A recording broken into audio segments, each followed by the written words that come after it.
Welcome to the Birmingham Diamond League and the first live track and field of the year on the BBC. It's an absolutely glorious day here for athletes who know with just 2 months to go to the Rio Olympics, they have to get themselves into the groove. And what an absolutely talent-crammed field we have. 61 championship medalists taking part, 25 of them gold. The stars are out in force, enjoying the crowd, soaking up the atmosphere. They've always got time, these athletes, for the fans who come out to see them perform.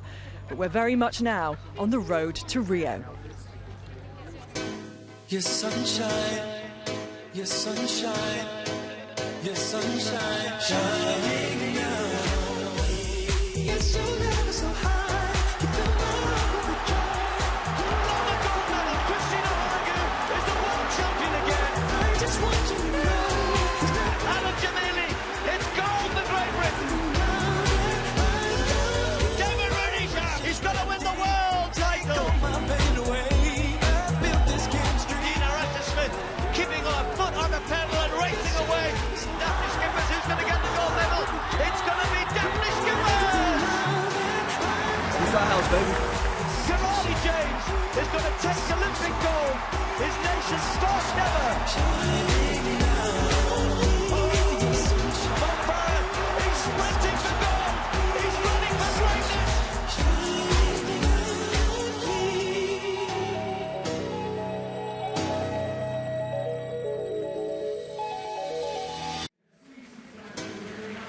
The stars are certainly out in force here on BBC One over the next 3 hours. We'll get a few more clues as to who's in form at this stage of this most crucial season with the Olympics on the horizon. Don't forget, we want you to contact us as well, our regular handles as usual, and we will air the best comments at 4:30 when we go onto the Red Button Forum. I'm sure you'll have plenty to say about what we hope is going to be a fabulous afternoon of athletics. The weather's certainly playing its part at the moment. It certainly does feel like the first day of summer here in Birmingham. I'm delighted to say that Denise Lewis, Paula Radcliffe and Steve Cram are along to enjoy what we hope will be the athletics that does the talking. But Steve, I have to start with what sadly, has been athletics' kind of problem of the last few years, and many other sports as well, and athletics very publicly cleaning its act up. And with decisions still pending on the likes of Russia's inclusion in the Olympics in Rio, where do you think the sport is right now in its cleaning up process? Wow, that's a question which we're all trying to come to terms with. I mean, the Russia issue is one which is going to be dealt with very soon on June the 17th, so we'll find out about that. There is a wider issue around the IOC have to deal with Russia. We've got our own kind of governance issues still to be dealt with. Seb, I guess, still trying to work with that. The drugs problem, which is for everybody to deal with, WADA, it's been well publicised. I think the issue probably is a lot of these people, include ourselves, who talk and write about the sport. I'm going to athletic meetings. I don't see any of those people at those meetings. And the athletes are trying to get on with being athletes and competing and getting ready for Rio, etc. So I think the sport has to look at some of those aspects. I think the next 2 years are really important in terms of how the sport sells itself outside of those issues, if you like, to go forward. We've got the Olympics in Rio, World Championships in London next year. I think it's a massive 2 years. We've still got Bolt, still got Farah and Jess Ennis and some new people coming through, but it's how do we make sure the sport is relevant going forward on television, to sponsors, and I'm going to meetings and there are full stadia. There's a lot of people here today. Crowd out here today, absolutely. And the athletes are doing. We've got new names coming through, big performances. So there are positive things, but we do have to put those other issues, get them sorted out quickly. On the ground, it's easy to be cynical, isn't it? And for people to see a headline, as they have done in the last week, Usain Bolt's going to lose one of his Olympic golds because obviously of a teammate, Nesta Carter's ban from his positive test from 2008. But underneath all that, you're there, like Steve, at these meets, and the stories are positive. Exactly, and the athletes are focusing on a huge year for them. Olympic year, getting their performances right. We've got so many British athletes coming out, ticking off those qualifying times, really performing well. And if you come to the meets, everybody's excited about that, and it's easy for the headlines to kind of take priority over everything. London 2012 was the dirtiest games. No, actually it wasn't. We caught more than we did before, which really is a good thing. And the athletes, I think, have faith that now each year that we move forward, they've got more chance of competing on a level playing field than they have done in the past. So that's a good thing.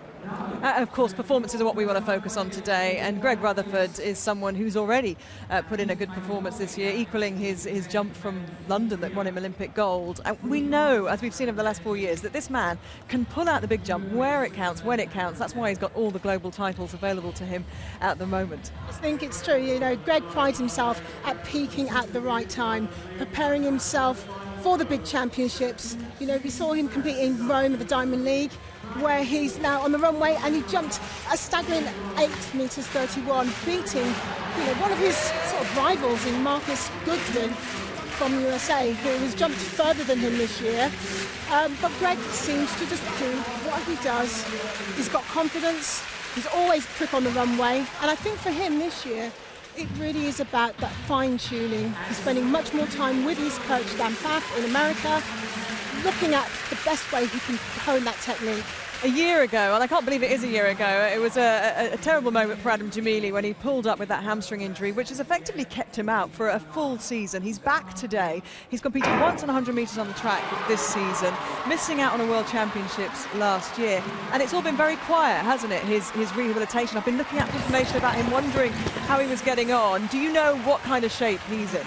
Well, he's in reasonable shape. I mean, he wouldn't be here if he wasn't, but he's got a massive task on his hands this year, because all of a sudden, I mean, I think in the 100 the lads are all thereabouts. You know, Dasaula was running the other night, CJ was there. We've seen Kilty run a very fast wind-aided 9.92. You know, Adam knows to get in the top 3 at the trials in the 100, and particularly the 200, which is looking extra strong now with Mitchell Blake now coming into the frame. Adam's going to have to be at his best. I think whoever makes the Olympic team this year, I think you're going to have to run under 10 seconds and close to 20 seconds, if not under, in the 200. And Adam has got to show here today that he's on the right path towards that. And he'll be doing that, we hope, very, very soon. We'll be out live on the track for that shortly. We have a packed afternoon's athletics for you. Starting in a few minutes, it's the men's 100 metres featuring Adam Jamili, then former Olympic 400 metre champion Christina Horrogho's in action at 150. Ailey Doyle, formerly known as Child, will be looking to land a big win in a strong 400 hurdles. Then the men's high jump gets underway before the women's 100 metre semi-finals. Daphne Shivers and Dina Asher-Smith, 2 of the star turns there. Later in the afternoon, from 3 o'clock, Olympic long jump champion Greg Rutherford hits the runway. At 3:05, it's the strongest 100 metre hurdles assembled this year, arguably. Many of the major players in that. Then it's the women's 5,000 metres at 15:15. Just after 3:30, it's the men's 400 metres. Olympic champion Kirani James, the one to beat. That's before the men's 200 and the women's final. With just after 4 o'clock, David Rudisha going in the 600 metres. And to round off the day, Mo Farah running his first race on the track in the UK this season. He'll be hard to beat in the 3,000 metres.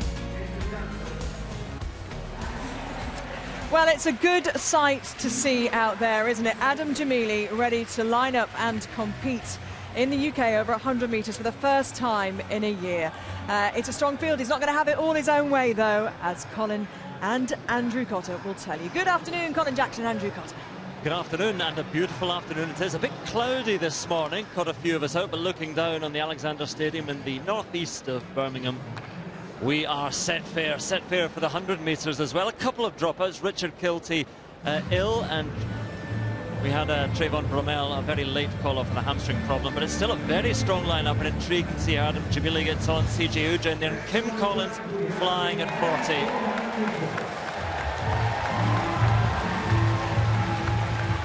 Not too much wind today, so we might see some good legal times. There's Sean McLean. He's actually the man who has replaced Richard Kilty. Said Richard Kilty unwell. Still good enough, McLean, for 3rd in the US Championships a couple of years ago, but hasn't quite broken the 10-second barrier yet.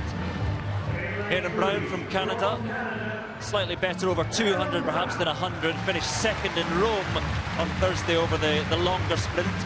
Also headbanded, Mike Rogers, as ever, has gone below 10 seconds this year. Did that in Beijing last month. 31 now, Rogers. But of course, when you say 31, it pales into insignificance. Kim Collins, remarkable 9.93 in Germany last Sunday. 2nd quickest in the world this year, and he is, we stress, and we say it again and again, he's 40 years old now. World champion. Well over 12 years ago now. CJ Uja goes in lane 6. An encouraging 10.06 in Loughborough a couple of weeks ago. And smiling, always smiling. And nice to see him back here. Adam Jamili, such a popular figure. This event ended his season last year. 10.19 in Buntrop in Germany last Sunday. Needs the 10.16 qualifying standard. So that's something to look out for. Isaiah Young is a replacement for Trayvon Bromell. He's running the 200 metres later on. A little bit more work for Isaiah Young to do. And in lane 9 from the Netherlands, Chirandi Martina. Another veteran, I suppose, north of 30. Made both sprint finals in Beijing in the Olympics and in London. Only Usain Bolt managed that as well as Martina. Well, very, very fortunate to have the good conditions. Warm as well down on the track and in the infield. A little bit cooler up in the stands. We can vouch for that, but again, not too much wind. And the atmosphere builds and builds.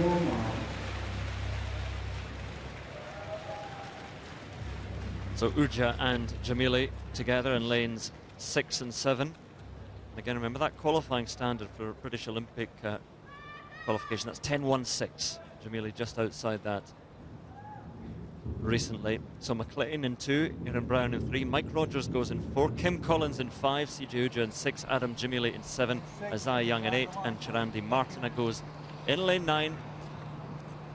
It is the men's 100 metres. Not the start we wanted, not an obvious one.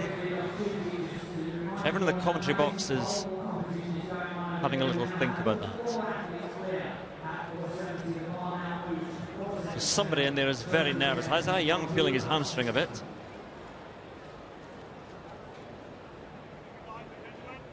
So we're looking at reaction times coming up, and Chirandi Martina he was nearest to the camera there, and he'll be the man who is given the shepherd's crook.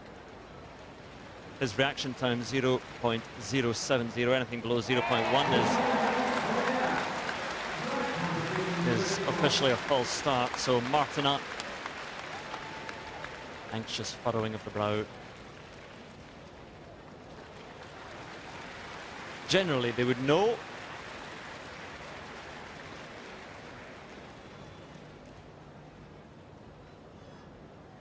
Decision if there's any sort of leeway, some grace given to Chirandi Martina.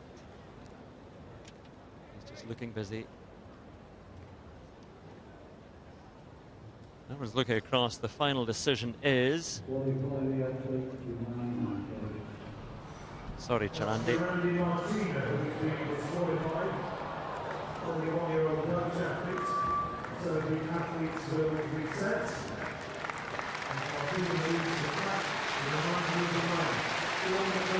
Very brief day's work for Chirandi Martina. It wasn't a huge false start either. A day's long gone by, that would have been seemed to be fine. Just a good flying start, but off he goes.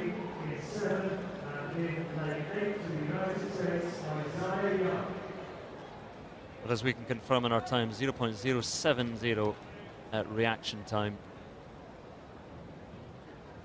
So we go again. Just a reminder that Jamili will be looking for that qualifying standard. CJ Uja has it already, 10.16.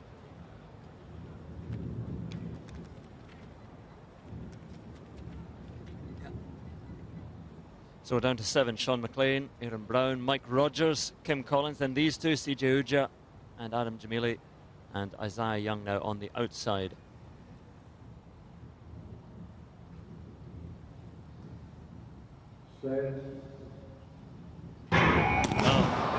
But we're slowly whittling them away. Aaron Brown might as well just keep on running. Well, no, we're looking at their action times. I thought it was Aaron Brown, but I suppose I'll look at that because was Uja involved there? Colin Jackson. I mean, he was a great starter, Colin Jackson. What's going on? Lots of anxiety, lots of nerves down there. Of course, let's have a look from here. Who do you think is going to move? Definitely there. I think it might just be Aaron Brown. Brown definitely is the one. But if you look on the screen, Andrew, there's lots of people who move before the gun, and you know what the rule states? That the starter could disqualify them all if he felt like. I don't think he will do that, but he has it in his powers, put it that way. Yeah, let's just bring an end to the men's 100 metres and move on. Aaron Brown is certainly gone here. He dragged a lot of others with him.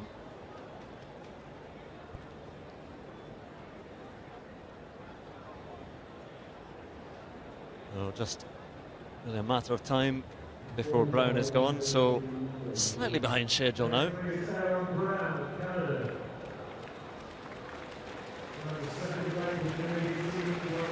Aaron Brown's reaction time was given as yesterday, so he is out.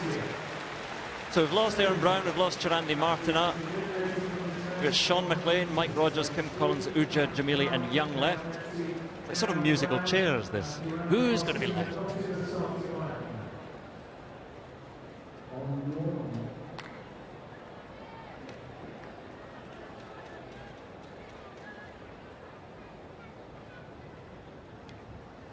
Right, third time of asking. To the blocks for the men's 100 metres. This is a real test of concentration for Jamili and Uja and all the athletes left, just to concentrate and say, right, there's still a race to be run here. Qualifying standard for Jamili perhaps to achieve. Settling in again for the men's 100 metres. Cleanly away this one, a very good start by Kim Collins and Mike Rogers alongside each other. Uja leaving Jamili at the moment, and it's Collins and Rogers together. CG Uja making a move, and those three across the line, very, very close. Perhaps Collins in the middle. Wonderful race between those three. Jamili was left behind somewhat, but Uja came through, finished strongly, and after all that, a very, very good race. Collins and Rogers and CG Uja resting the tape together, and Colin, we'll get the official result up on a moment, but first and foremost, a great race. Yeah, you are very right there. That's what we really want to see, don't we? We want to see good competitors sprinting. It's very difficult to have you have a couple of false starts to refocus yourself, because a lot of that nervous energy that you need is drained out, and each and every one of those false starts makes that happen. But it was a very good competitive race between the old and the new. Out the blocks, we expect Mike Rogers to be a little bit more explosive than that. He's better known really as a 60-metre runner, even though he's run quite well over the 100 metres. But Kim Collins, look at that, evergreen, driving hard, focusing, pushing towards that line. Compared to CJ, who's just sort of gliding his way through, inching his way. And whoa, how close is that? Very, very close. They've been given the same time, Kim Collins and Mike Rogers, but Collins has been given it. CG Uja in third, 10-1-1 the winning time. A slight wind against. A slight concern as well for Adam Jamili, because he didn't have it there. No, he'd be scratching his head. He'd be quite frustrated about that. He'll look at the clock and think, well, I can run reasonably close to that. And he'd be perhaps saying, why didn't it happen today? But, you know, today is one day. He's still got those trials, and they're going to be the most competitive trials I think we've ever seen over 100 metres. Well, there is the photo. You can see Kim Collins just getting it ahead of Mike Rogers, with CG Uja in third place.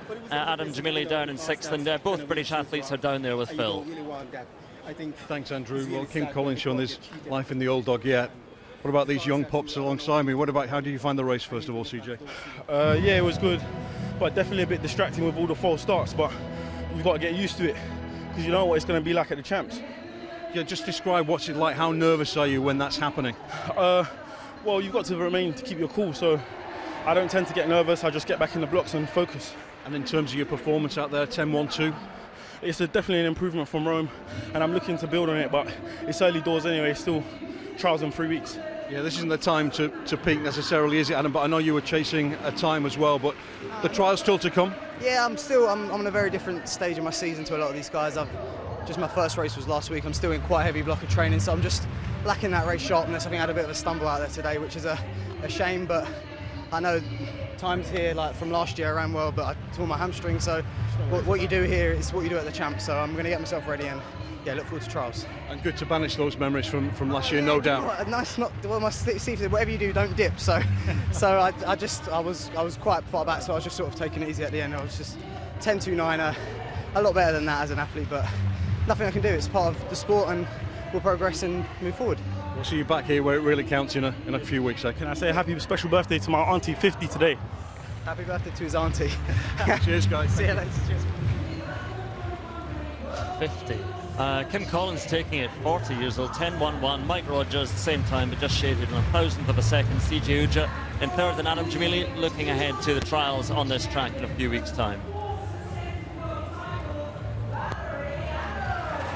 A very familiar figure. Christina Horrigue there.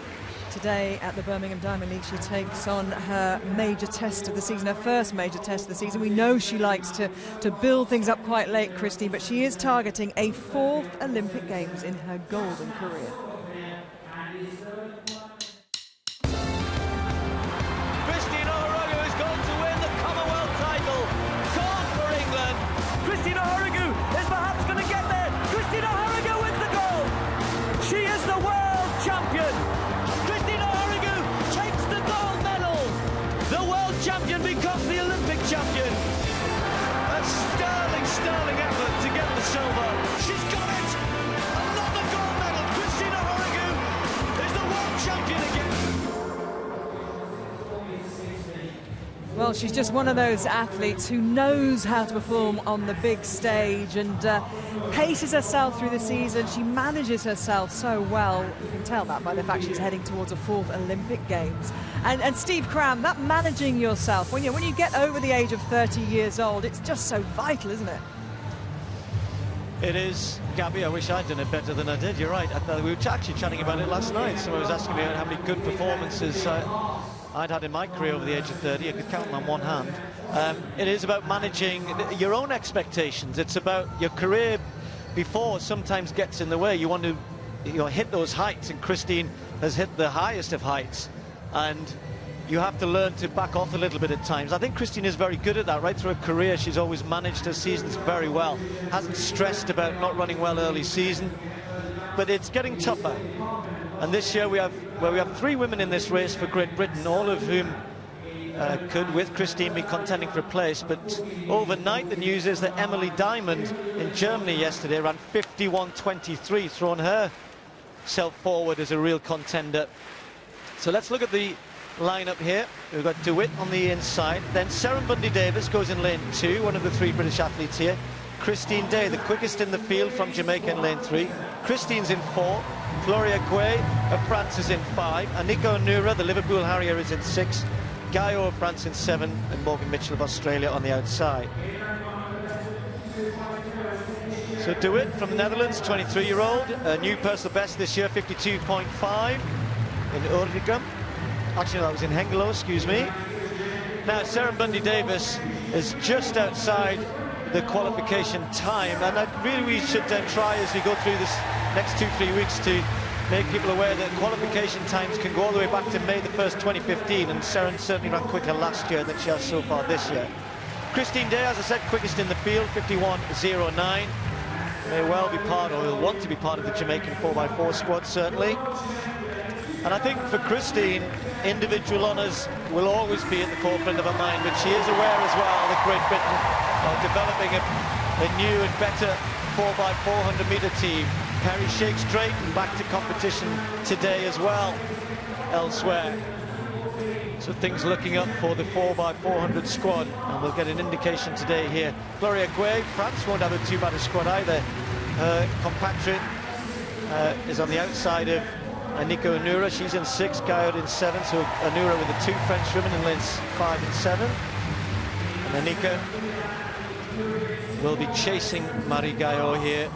And 2 of them actually have already raced each other, in Hengelo over 400 metres and in Belgium over 200 metres. Aniko came out on top on both occasions. And Mitchell Morgan on the outside for Australia, the Australian champion this year. A new personal best for her of 51.81. So 3 British athletes, Seren Bundy-Davis in 2, Christine's in lane 4 and Anika Onura in lane 6. A really open race here, and if Christina Hurrigu, after her first performance, her first 400 of the year in Kingston, Jamaica, 52 flat, has self-described it as a bit of a scrappy opener. Let's see if she's come on from that.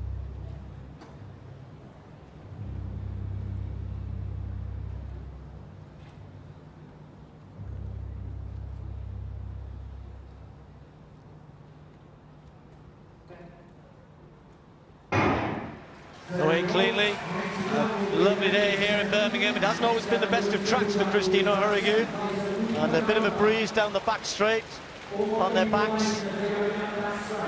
So starting out quickly, Mitchell of Australia right outside in lane 8. Christine started fairly quickly trying to chase down Floria Quay of France, who's also gone fast as she reels in Gaio. And Nico Onura's got a little bit of work to do. Sarah Bundy Davis a bit out of it as well, as Christine Day moves up on Christina Hurrigu. So it's Christine Day, Mitchell still on the outside, and Quay of France leading things at the moment. Can Nico Onura or Christina Hurrigu finish quickly here? Christine Day just starting to tighten up a little bit as the French athlete starts to come away. Quay leading this one, and also Mitchell coming back. And Quay's going to get in, 50.86. Sarah Bundy Davis, that's when the battle of the British athletes finishing the quickest. Well, she'll be delighted with that. 51.23 was her previous season's best, and that will be, if it's confirmed, will be a new personal best for the French athlete.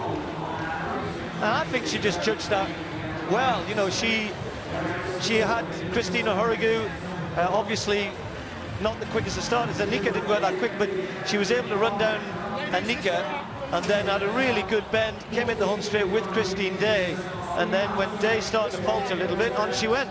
Personal best. Yeah, it was a great run, very well timed indeed, judged by Floria Gay, but I was looking at things at the other end of things, and that sadly is where we found Christina Hurrigu by the end. So used to seeing her coming through and finishing so strongly. Watch Hurrigu here and watch her come across the line. She's absolutely spent, so it might be a reason, but perhaps we have seen the best of Christina Hurrigu. Certainly nowhere near her best here, and worrying signs for Hurrigu, and Nika Onura tying up as well a little bit. Beautifully timed by Floria Gay, but Christina Hurrigu trudging across the line. Yeah, and the contrast of Christine looking as though this is really hard work, and I said, has she come on from that last race? The answer is no, but Sarah Bundy Davis certainly has. Sarah with a personal best, the times are just coming up, confirmed. Season's best for Nika Onura, but Sarah Bundy Davis, who finished, by contrast to Christina Hurrigu, finished really strongly, having struggled over the perhaps the first 200 metres or so, which is sometimes a little bit the issue for Seren, I think. Doesn't have quite some of the pace of some of the other athletes, but that is a big performance from her. So 51.33, not quite as fast as Emily Diamond ran yesterday, but great performance from her. And Nika with a season's best 51.55. Our winner though, Florian Gay, with 50.84.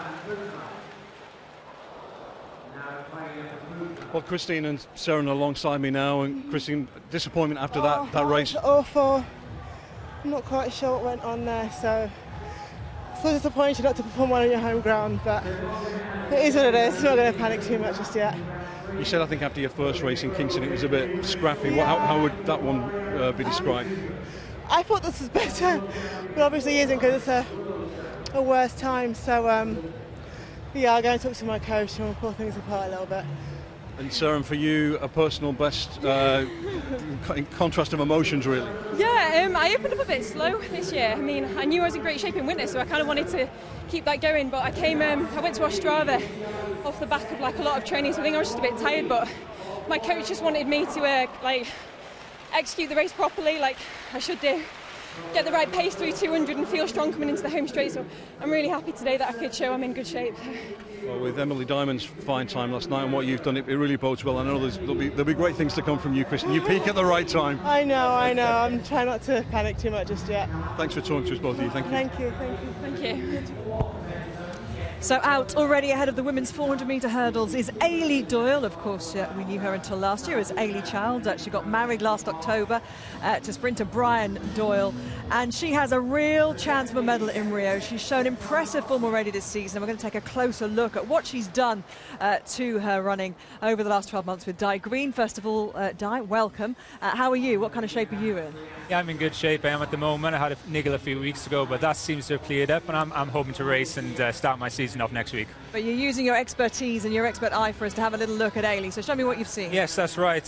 So we've got some footage here. Hopefully the big screen's going to be working. Brilliant. This is Beijing final from last year. We have Ailey on the inside, going on the back straight into hurdle 5. It's all about stride pattern. You can see here that she's ahead of the Danish girl and just behind Hejnova in that final going into the bend. But this is where it goes wrong. If you look at the arms, long arms, and then all of a sudden a stutter into the hurdle. We don't want to have any stutter in at all in the 400-metre hurdles, and the arms give it away. You can see big, long arms, powerful, and then another chop into the hurdle. You lose a lot of momentum doing that, and you really want to minimise that in the race. So in the space of 3 hurdles, Ailey's gone from being in a really strong position to dropping back behind these two athletes. In contrast, if you look at her at the start of this season, she seems to have changed a few things. She has, in particular, there she is getting that last hurdle wrong as well. There she is in Doha. We've got her highlighted here. Coming into the top bend, she did this so well. She was so smooth she was throughout the whole race. It was fantastic to see. Very strong coming off the bend. Put her in a great position, and she came away with a great season opener. I think it's the fastest opener ever, and I'll be intrigued to see what she can do today if she can continue that form. I know she made a few errors in Rome, but be interesting to see. We'll see shortly what she does out there on the track, but it's gone a little bit quiet out there because, understandably, the world of athletics wants to pay its respects to Muhammad Ali. Ladies and gentlemen, as you'll be aware, Muhammad Ali passed away yesterday at the age of 74. As an Olympic champion and 3 times world heavyweight champion, he was surely the most famous sporting figure of all time. His fights with George Foreman and Joe Frazier have gone into sporting legend. He was a figurehead in the civil rights movement and a man always prepared to speak his mind, and later he battled the debilitating effects of Parkinson's disease with extraordinary bravery and dignity. So I ask you to join in a minute's applause for the greatest, Muhammad Ali.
Ladies and gentlemen, thank you. A great tribute to a great man.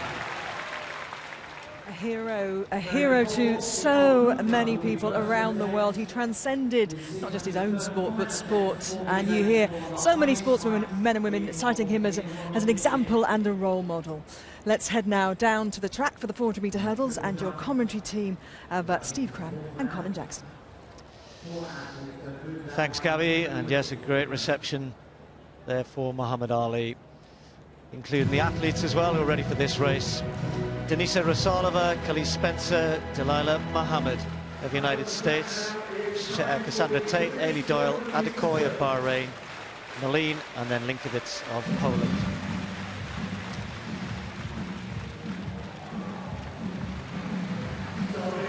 Well, Rosolova's had an injury-ravaged couple of years when it looked as though, you know, if you go back to London Olympics, it looked like as though she was the athlete going to come and perhaps really push herself to the top of the world. Still very talented athlete, 29 years of age. She's inside Khalees Spencer, another who was struggling a little bit, the Commonwealth champion. Had a great 2-3 years and not going quite so well in 2016. Delilah Muhammad from the United States. First race in Europe.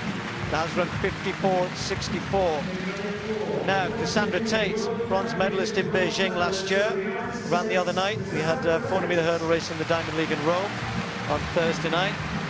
Again, pretty good start to her season. Not quite as good as Ailey Doyle, though. As Di Green was just saying, that race in Doha, superb, quickest start ever. Went off to Tenerife for a little bit of warm weather training and ran in Rome. And well, made a few mistakes, didn't perform quite as well as she would have liked.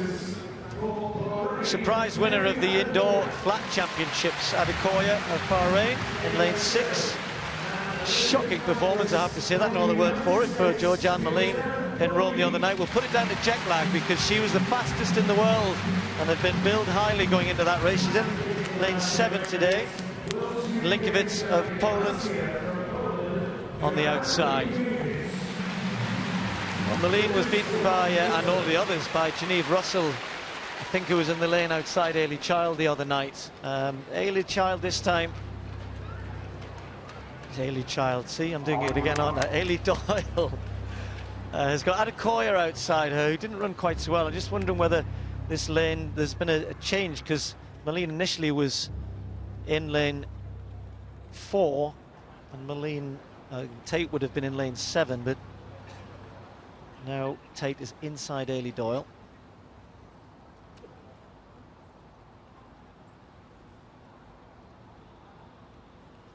So the women's 400-metre hurdles. Well, Ailey's been training really well. Apparently, a lot of good speed work being done. And sometimes that can affect things. You've got to get your rhythm right. It's exactly what Di Green said. She's gone off pretty quickly. Cassandra Tate started quickly. Moline has gone off quickly in lane 7 as well. And Ailey Child going well down the back. Ailey Doyle going well down the back straight. And may well just have a little lead here, just about half a metre or so. It's from this point on where she needs to hold this well, keep that rhythm together as she changes down. So Ailey Doyle just leading this, and the crowd really getting into this. Cassandra Tate now moving up, and Mohammed coming into it. So Doyle with a metre lead now. She finished really strong in Doha this part of the race. Can she do it here? One more flight to go. Still has the metre lead. Moline trying to get back to her, but Ailey Doyle, can she hang on? It's going to be tight. Tate might get there, but Doyle wins it. 54.59. Well, she really committed to the race there. Through the first 200 metres, strong round the top end, and then maybe didn't finish quite as well as she did back in Doha, because the others were coming strongly off the final hurdle. But I think she'll be delighted with a win in front of a home crowd. Another performance in the mid-50 points. But Colin, that was hard work over the last 2 flights there. She'd done all the hard work and then just had to hold it together there. You know, I was listening to a conversation between herself and her coach Malcolm Arnold earlier, just before this race, and Malcolm insisted that she did 15s to 5. She managed to do that very well, and I think that set herself up wonderfully to come around the final bend in a strong position. Each and every one of the final barriers she took cleanly, allowing her to run off them well, strong, and look at that, taking that victory. It was a close one, but we don't care, it's a victory. Well, I'm not sure it is, because on that picture we had it as a victory. They've been given the same time, and on the computer now it's come up as a victory. Let's look at it from this side. The Tate has got this on the lean. Let's just look at this and slow it right down. She's in the lead, she's in the lead, she's in the lead. And here comes Cassandra Tate. Leans, they both, well, that doesn't show us, does it really? I can tell you, though, that officially they've been given the same time, but the verdict, despite what that looks like there... That still looks like a victory for... It still does to me, doesn't it? Aileen, yeah. And we're scrutinising that pretty close, but you know what? They'll have another side of that. So there may be a bit of negotiating chat going on, Steve, a little bit later on, but I think Aileen took that. Yeah, that's well, anyway, that's one for the judges to sort, but apparently they have. And Ailey, a little smile there. Still a good performance, but she would have loved the win, I'm sure. Yeah, no, the win would have been much nicer for her, but as you say, that's the decision. Well, it does look puzzling on the photos. It looked like you've won, but you were saying when you crossed the line you weren't sure yourself. I had no idea. I thought I was tightened up a little bit as well, so... But it's great, it's a brilliant class of athletes there, so to be that close to win, you know, can't complain. And it just shows you what a tremendous start you've made to the season. A first place, a third, now a second, and all that hard work you put in to prepare in an Olympic year is paying off. Yeah, exactly. You know, it's great to. I know training's been going really, really well, but let's come out and do it in a race. It doesn't really matter. So I'm glad I can just kind of replicate what I'm doing in training now. I think you're going to get a few Ailey childs along the way, so people get used to the fact that you're now married. Congratulations on that. And life's changed for you, but significantly for the better, because I know your husband's moved down to Bath and it's settled life down for you. Yeah, definitely. It's so much easier having Brian there with me, and also my dog Ben. But yeah, it just means I'm so settled. I'm not constantly travelling back and forth to Scotland so much, so yeah, it's much easier. Well, keep up the good form. It's tremendous to see. Thanks very much. Cheers.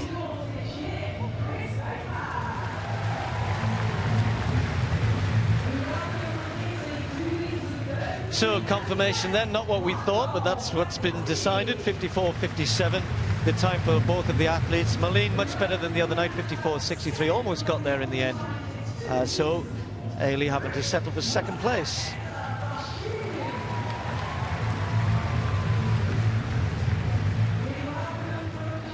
The track for the first semi-final, and leading the way in the race is Daphne Shippers in that first race. The Flying Dutchwoman will be aiming for a golden double in Rio. She's had a strong start to the season alongside so many of track and field's super women. Here's Phil with some of the most prominent performers so far in 2016. With the Rio countdown well and truly on, there have been some incredible female performances already this year. Ethiopia's world champion Almaz Ayana was just outside the 5,000 metre world record in Rome on Thursday. She set the second fastest time ever in that event. In Shanghai, Croatia's Olympic champion Sandra Berkovic threw a massive 70 metres 88 in the discus, a new Diamond League record.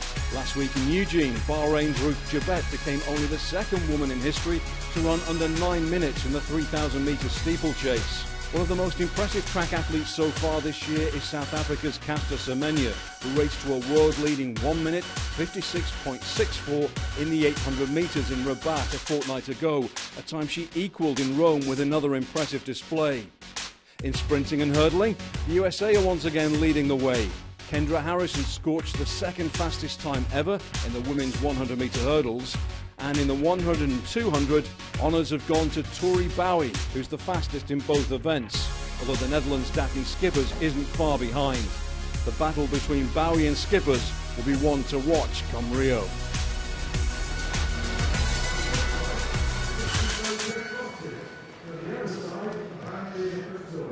Well, that's a really interesting battle. You can throw English Gardner and Elaine Thompson into that battle as well. 8 women have run under 11 seconds already this year, and that doesn't include Shelly-Ann Fraser-Price, still coming back from injury. So we've got 2 heats of the women's 100. Top 3 will go through. We've got Nater of Shaftesbury, we've got Horn of South Africa, IA Trinidad Tobago, Skippers, Talou, Asher Phillip and Ashley Nelson, and Kimberly Hyacinth of Canada. Well, the young 19-year-old who just missed out on the medal of the European Juniors last year, Daryl Nater, 11.42, a season's best, just outside her personal best. Karina Horn running pretty well. South African sprinters doing really well, particularly the men this year. They really are having a fantastic season so far. Of course, for most of South Africans, things got started early for them down in March and April. Michelle Lee Aye, Trinidad and Tobago, 11.07 her best so far this year. There's Daphne Schippers. Well, I don't think she sometimes doesn't smile enough for my liking, but she hasn't had too much to smile about. I know she's been a bit disappointed with one or two of her performances so far this year, but it's just underlining how tough it's going to be. Talou goes in 6th, 5th in the Doha 100 metres. Now, we've got 4 women who've already run the qualifying time. Ashley Phillip, yet to do it this season, but Ashley Nelson did go and run 11.19, equaling her personal best, had a plus 1.8 win. That was just over a week ago in Germany. Kimberly Hyacinth of Canada on the outside.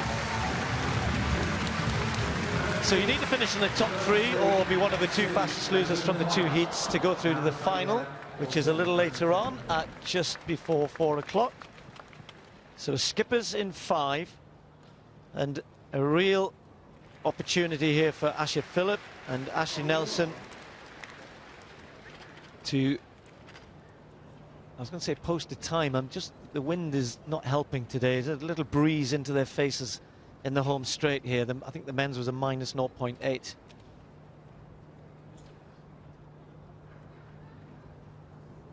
So IA in 4, Skippers in 5, and Talou in 6. That's who Philip and Nelson have to beat to get through, or one of them anyway.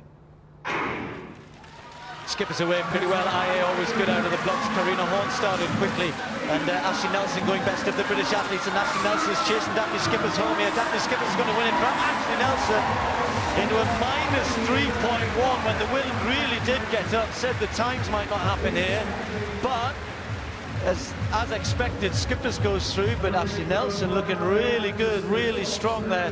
Good performance from her.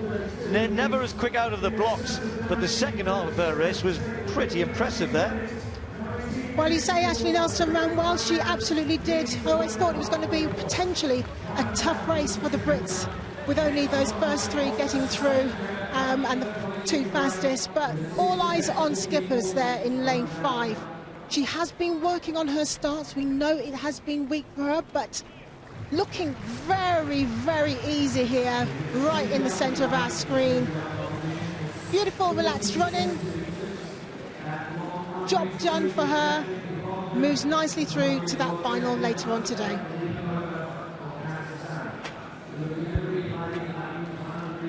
Yeah, I mean, Skippers, as ever, you know, when you're running into a strong headwind, you want to be like Daphne Skippers because she's strong. But I was really impressed with Ashley Nelson there. It's the first time I've seen her run this year. She looked so good, and, you know, as I said, never as quick perhaps as the likes of Aya out of the blocks, but that was a really good run. It's a pity the wind is minus 3. She's looking at the time there. You're not going to get times today, sadly. No, you say Ashley, she's bitterly disappointed. She's had a few niggles, few injuries over the last few years, but definitely means business with those all-important trials coming up. Yeah, it's an early marker for her. And Ashley Nelson through to the final. IA and Skippers definitely through. The others will have to wait to see if those times are any good.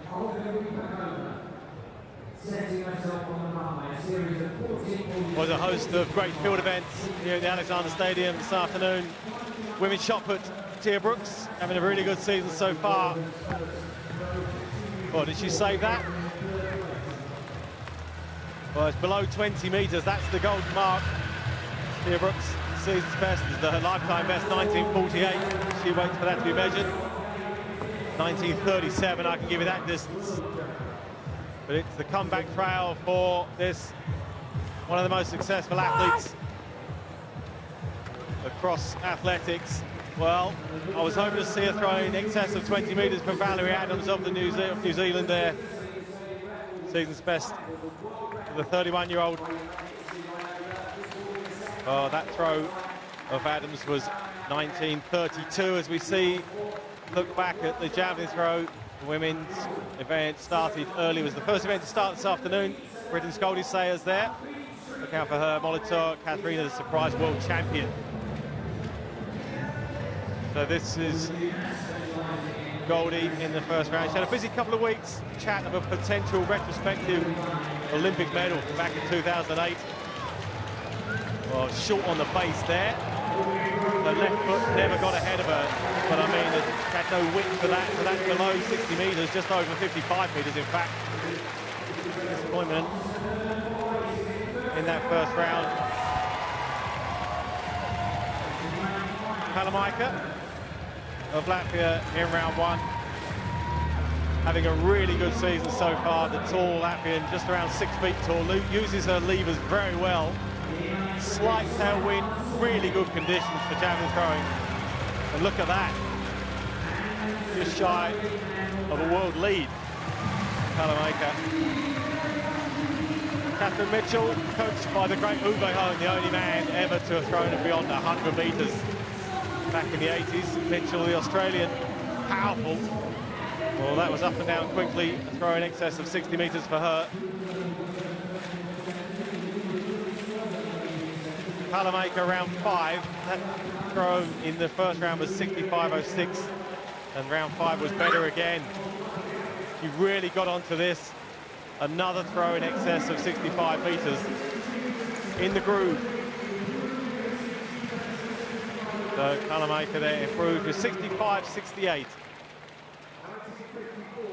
And that was enough to win for the Latvian, Catherine Mitchell, in second place. But down at the bottom there, Molitor, the world champion, and Goldie Sayers, disappointment for them.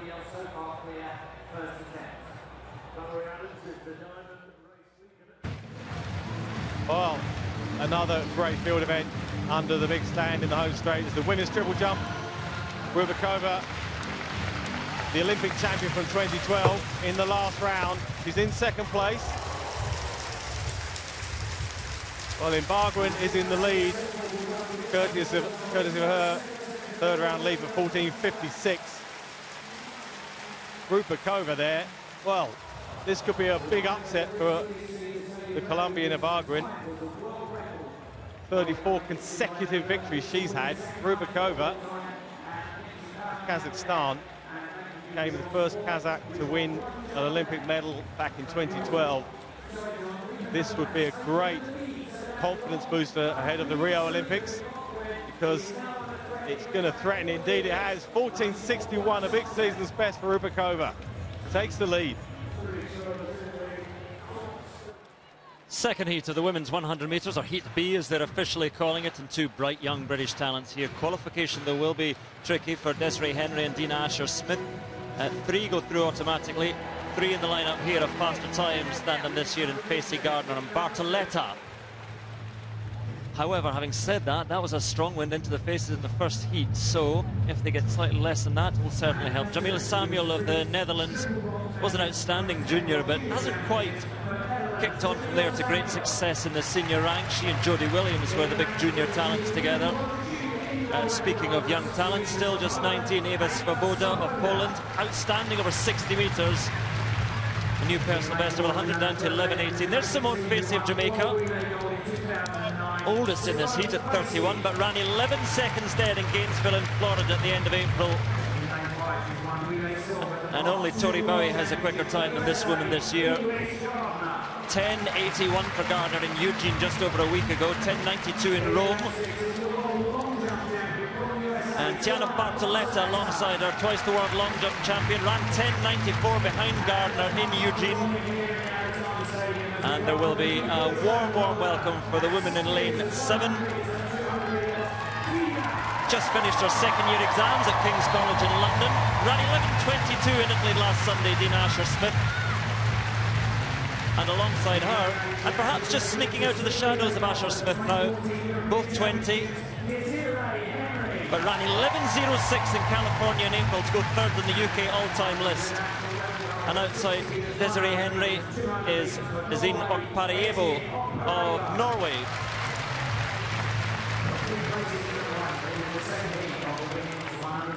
So 3 go through automatically, and the 2 fastest losers over the 2 heats. And at the moment, the women in the fastest losers positions are the South African Karina Horn, 11.57, and Daniel Nita,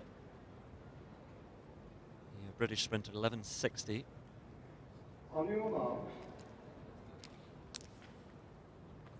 Again, I'm looking at the windsock out in the infield, and it's totally switched round. Well, it's hanging rather limply at the moment, but it was fluttering fiercely down against the sprinters for the first heat.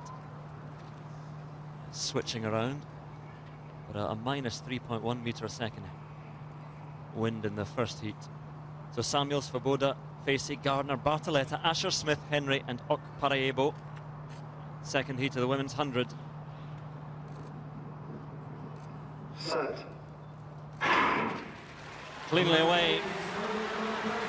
And at the moment it is English Gardner and Simone Facey, and Gardner coming through quickly just now, trying to get there is Asher-Smith. Asher-Smith coming through, and so too Henry, but taking it comfortably. English Gardner, time 11.03, and there we are, the wind had switched round, a little bit of breeze helping them. Cruel for those in the first heat, but 11.02, the win there for English Gardner.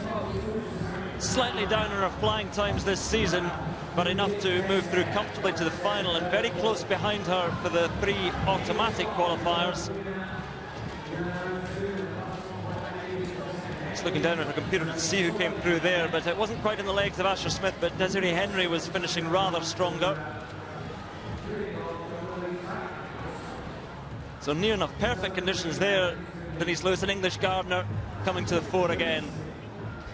See, for me, English Gardner there was absolutely really relaxed. She knew just that she's got the running in her legs, 2 very quick times recently, so she could just cruise through to take that victory. But my eyes were on Desiree Henry and particularly Dina Asher-Smith, who hasn't raced much, as you said. You talked about those exams, but she's done enough, it looks like. 11.08. Oh, season's best time for Dina Asher-Smith. It was slightly hard on her, but she was in the mix there in the finish, and in 4th place confirmed. 11.07 for Desiree Henry. So behind English Gardner, it was very, very close indeed. Very close. Both those British girls running particularly well. I've been very impressed with Desiree Henry. You know, back in 2012, she was tipped as the one to watch going forward. Since then, you know what Dina's done.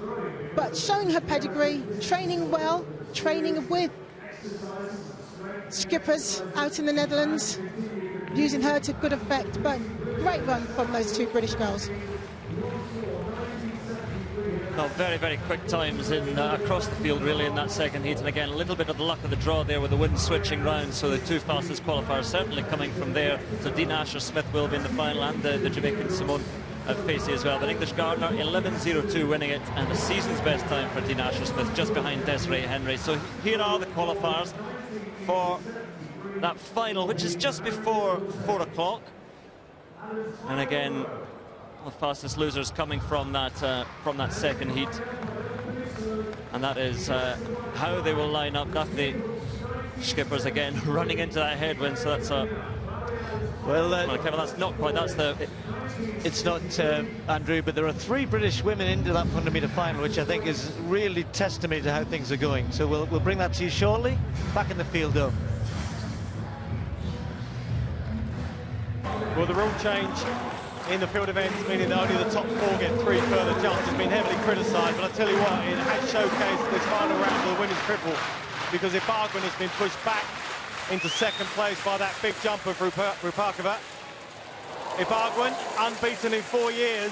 Well, that's going to be remarkably close. That looks to me as it may be slightly shy of the 14.61 of Rupakova. Ibarguen, 34 consecutive victories.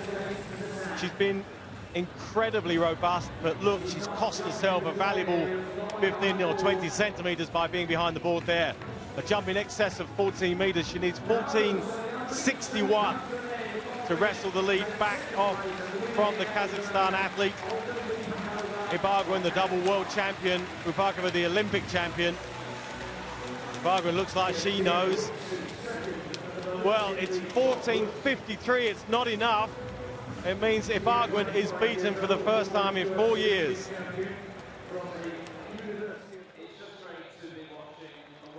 Well, that's a big upset for Katerina Ibarguen. Rupakova taking the win there with a big season's best, 14.61, 13.12. Slight disappointment for Laura Samuel down there in 8th place.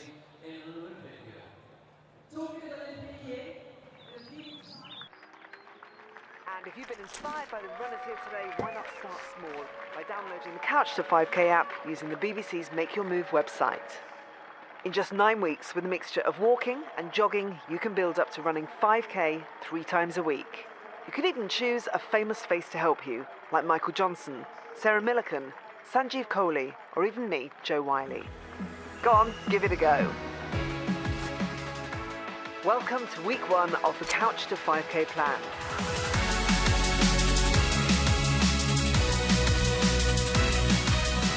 It's all about achieving your goal. 5 kilometers is what you're going to do. From Couch to 5K, there's so many of you now taking it up. And for more information, if you want to give it a go, head to the Get Inspired webpage on the BBC Sport website. It's well worth it. You'll also find a lot more activities there that you can take up. But we're going to head out into the field again now. And one of the great field athletes of the last generation or so, Valerie Adams, is gracing the shot put competition today. Steve Backley can tell us how they're all getting on. Yeah, thanks, Gabby. Of course, it's Valerie Adams, double Olympic, 4 times world. But first up, Tia Brooks, going in chase of the lead of Adams. I can tell you that Adams' best throw so far, 19.54. That looked to me as if it's close to 20 metres for Brooks. Well, we've just seen a massive upset in that triple jump. this would be somewhat, maybe a little more predictable. Adams is on the comeback trail from injury surgery. Tia Brooks, yeah, she's done it. She's gone into the lead. 2 rounds remaining, 1973. Adams looking to respond in round 5. Did she save that? I think just can't go beyond that stop ball to the front of the circle. Doesn't seem to have the dynamicism of yesteryear. 21.24, her lifetime best back from 2011. The 31-year-old shoulder and elbow surgery over the last year or two. 1963, I can tell you that was. So no improvement for her. They're lining up for the men's 3,000 metres steeplechase, which is a Diamond League race event here in Birmingham, and dominated by Kenya. 7 of them in the 13-man field here. You got a glimpse of some of the big contenders there, but also Rob Mullet's in there. Luke Gunn for Great Britain. Rob Mullet has run very well this season so far. He has the qualifying standard, ran 8:22, just outside in Los Angeles last month. But Conceslas Kipruto is the man who's setting the pace in the Diamond League. He's won all 3 outings so far, although Jairus Birech has pushed him pretty close in a couple of them.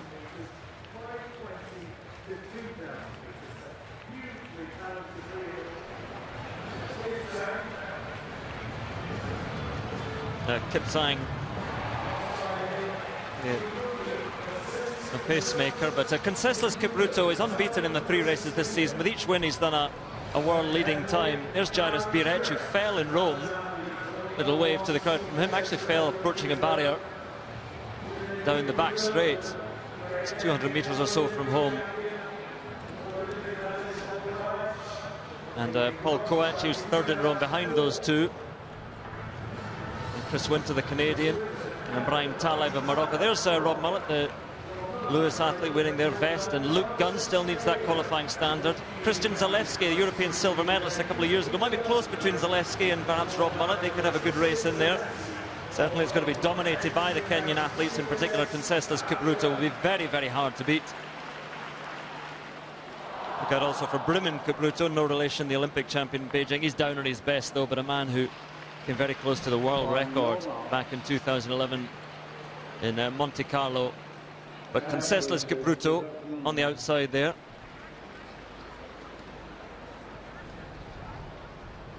No heater of reputation, as the officials say. Make sure everything is absolutely right behind the line. So can you see Rob Mullet there in the Lewis vest, the red and yellow, and Luke Gunn, 2 inside him, just inside Kipyego. Barnabas Kipyego, the 20-year-old world junior champion a couple of years ago. So away they go. And again, I see the tactics offered by the pacemaker for this one is Lawrence Kemboy. He's looking to take them through the first kilometre in 2:39, 5:20 to 2,000 metres. So we'll see how closely they stick to him and how close he can get to that. Yes, expecting to see a very good race here. Quickly probably see the 3 Kenyans break away. Coedge and Birech Kipruto had some very tough races and strong races together so far this year here in Rabat, Rome and in Doha. And then of course Birech being the athlete who actually fell here in Birmingham, didn't fall here in Birmingham, pretty much stopped before the barrier on the home straight and then still managed to just hop over it and get across the line. But he did fall in Rome, picked himself up again, but the close finish that we were anticipating as they went through the bell there didn't happen because of that fall. Great view down of the water jumpers on the outside here at the Alexander Stadium. You can see already that it may well be ignore the pacemaker out in front between the 2 men behind him, as it has been really throughout the Diamond League races this season, a battle between Conceslas Kipruto and Jairus Birech, and Kipruto's had the better of Birech on every occasion, but Birech was pretty close to him when he sort of had a Devon Lock moment in Rome on Thursday. He fell about 10 metres before the barrier. It wasn't the barrier itself. He clipped something, a sort of imaginary something, and just went down. But left the way clear for Conceslas Kipruto, who I think was starting to pull away perhaps a little bit anyway, but it should be a good battle between those 2. But also look out for the battles further down as well. Let's see what time Rob Mullet can manage, and Luke Gunn.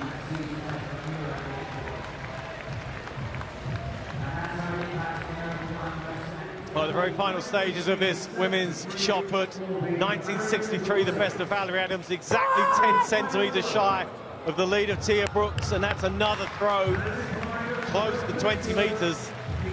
Again, was expecting that to sail beyond 20 metres. So used to seeing that from Valerie Adams. Just maybe reversed on that, didn't get her timing quite right. It looks as though Tia Brooks has taken the victory here in Birmingham. The American ahead of Adams. 19:44, it's not enough for Adams, has to settle for second place. The 3,000 steeplechase continues. Wonderful setting here at the Alexander Stadium. Already Concestas Kipruto is just beginning to separate himself from Jairus Birec, just tucked in behind the pacemaker. Lawrence Kemboy Kipsang, who's taking them through at a very good pace as well. He's been so close to 8 minutes this season, Concestas Kipruto, and that really is the benchmark for great steeplechasers as well. I wonder if he can get close here. Yeah, I'm sure he would love to dip under that. Birec already has with the 7:58 personal best. But so far, Concestas Kipruto, 8:01.41. So he just needs to, or would love probably just to squeeze under that, sticking very closely, clearing that barrier a lot better than the pacemaker managed it. And Concestas Kipruto is one who has this sort of side hitch clearance of the hurdles. That's his manner. And look at the gap already back to Birec. And Birec is not competing with Concestas Kipruto here as he did in Rome, and then a long gap back to the rest as well. It's a very, very quick pace. Yeah, the split through the first 1,000 metres was 2:35. That's 4 seconds ahead of the pace this has for, and explains why that daylight is opening up back to Birec, who doesn't feel able to go with this pace, and at the moment is in a little bit of no man's land. Well, you would say that with that pace, it might be on for a very, very quick time. But once the pacemaker drops out, it's going to be quite a lonely race for Concestas Kipruto as well, because Birec is some way behind. So as Concestas Kipruto gone just a little bit too quickly here, along with the pacemaker, as he misjudged it slightly. Birec is not too far adrift, so perhaps biding his time. But there's the gap as the pacemaker Lawrence Kemboy Kipsang drops out, and Concestas Kipruto is left all alone. Pretty spread out along the track behind him, not making too much of a difference, the wind down the back straight, but we'll see as they turn around and come up the home straight. Does been out on his own, although looks, having said that, just looks across at the windsock and it's changed direction. A move from Paul Koech as well, so Jairus Birec is beginning to struggle, and Paul Koech, who's third in row behind Concestas Kipruto, and Jairus Birec beginning to make his move, but still some almost 40 metres behind Concestas Kipruto, who continues to bound along and set a furious pace here at the Alexander Stadium, looking for that 8-minute time. Yeah, no sign of fatigue so far. It looks as though there's just as much bounce when he clears those barriers as there was at the beginning of the race. We'll see as the race wears on. Of course, he's going to be jumping on more and more tired legs. A little bit of a stutter there, but so far it still looks full of running. And further down the field, you can see Rob Munnett trying to maintain contact with a little group as well, but they are becoming more and more strung out. Concestas Kipruto galloping free of the rest, and Koech now in second place ahead of Birec.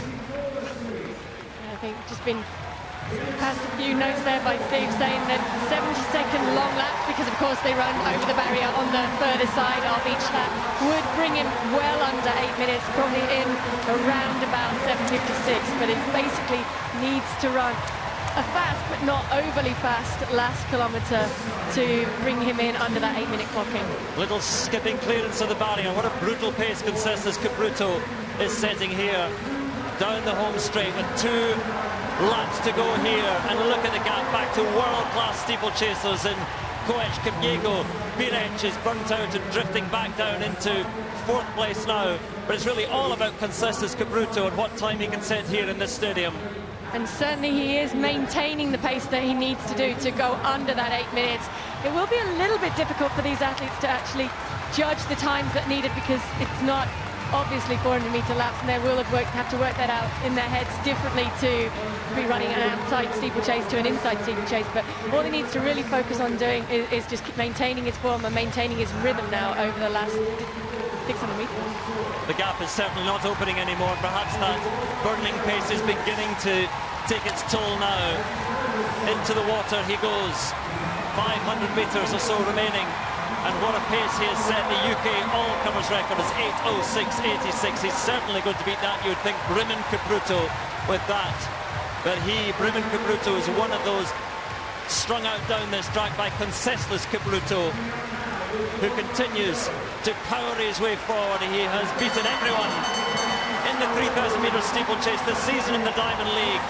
And as he hits the bell, he still powers his way on. He can do this. He can do it, but he's definitely tired. You can see now when he jumps the barriers, there's a lot of fatigue in his legs. The bell will have given him a lift. He knows that he only just has to get safely now around this last lap and maintain the rhythm.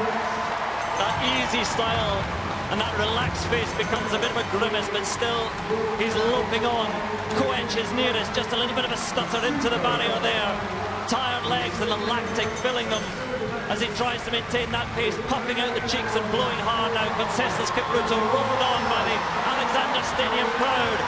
Can he beat that magical 8-minute barrier? A target for so many great steeplechasers.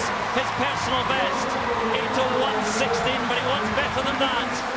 Into the final 80 metres, one barrier to go for Concessus Kipruto. The victory is his. The crowd willing him on. It's going to be close, but I think the clock might just beat him towards the line and just outside. No, Concessus Kipruto, what a victory, and how close. Koech comes through for second to offer congratulations and some commiserations as well. I think in third it was Kipyego, but what a run from Concessus Kipruto.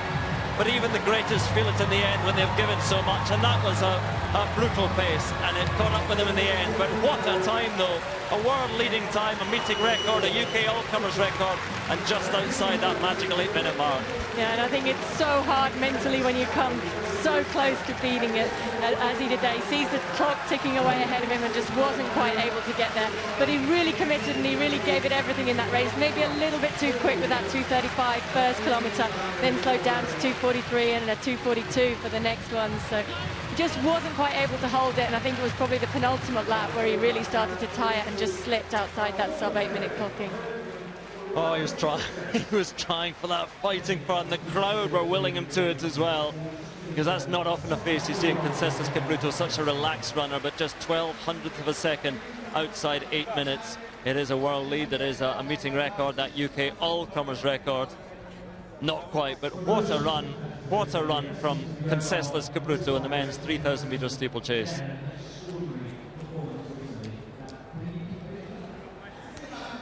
Well, Ailey Doyle has made her way up to the studio. Hello, congratulations. We thought you had that. Yeah, I have to say I thought I had it as well, but you know, it was very, very close, but I can't complain. It was a world-class field, so it was good to be that close to the winner. Can you appeal? Oh, I don't know. Let it go. Okay, well, let's see if it made good viewing from Dai's eyes. He's run his eye over it, Ailey, and he's had a little look. Yeah, this is the race we have Ailey highlighted at the start. She didn't do a lot wrong throughout the whole race. I know from training with her in the past that she does her 15 strides at the start here. Very, very aggressive. After speaking with Ailey as well, she said that it was quite windy out there, so she's executing it really well down the back straight. For all 400 hurdlers, this is the easy part of the race. No problems to report yet. I know all about stride pattern, like we said earlier from the Beijing clip. And we've got it paused here. She's ahead of the field here, going into the bend, and this is what let her down in previous seasons. But you can see how smooth she is around the bend, doing her change down technically very, very well indeed. No issues to report so far. And as she's coming out to the bend, you can see she's in front of the other girls, still maintaining that lead, which shows how well her hurdling has improved. And if we cut to the inside, we can see here, as she's approaching the barriers, she comes off it so well in comparison to the other athletes. As the American here, Tate, closing down slightly, but because Ailey hurdles better, she manages to pull a yard or two away. You can see that evidently on the camera. And then obviously it's a fight to the line. It's great form throughout, and I even think from that angle that Ailey wins. I still don't believe she got second.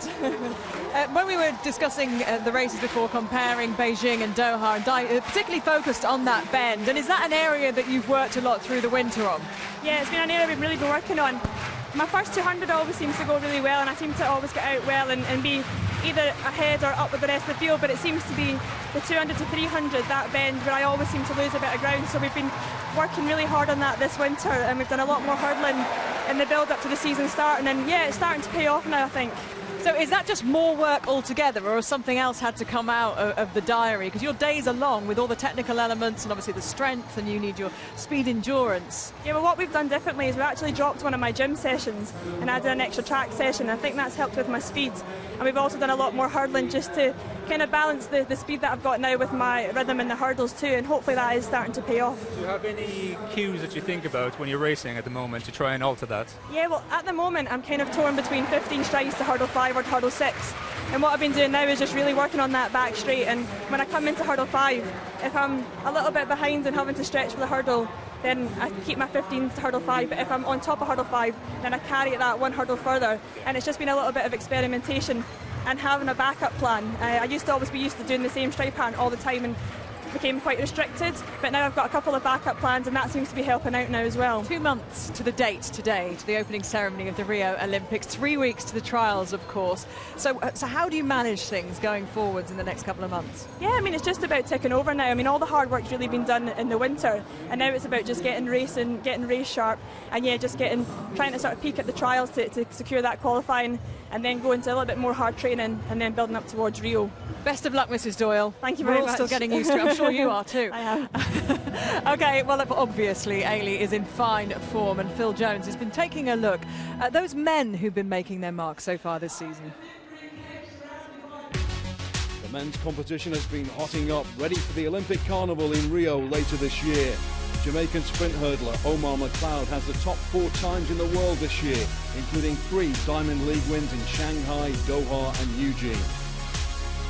American Justin Gatlin has a 100 metres mission again this season. The 34-year-old ran 9.93 in Rome on Thursday.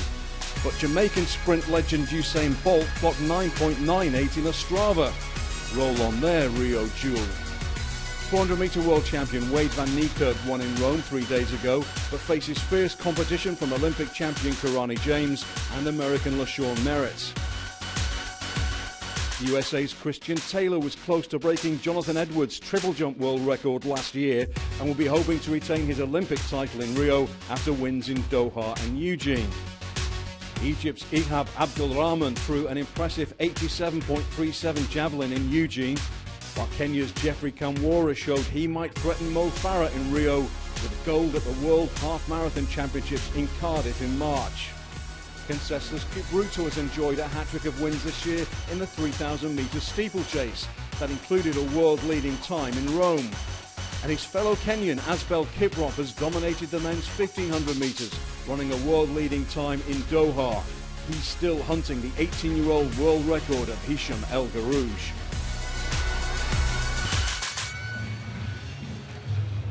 Well, the eagle-eyed of you will have noticed, of course, that since Phil did that, Kipruto has now run 8.0012 in the steeplechase. It moves fast, you know, this sport.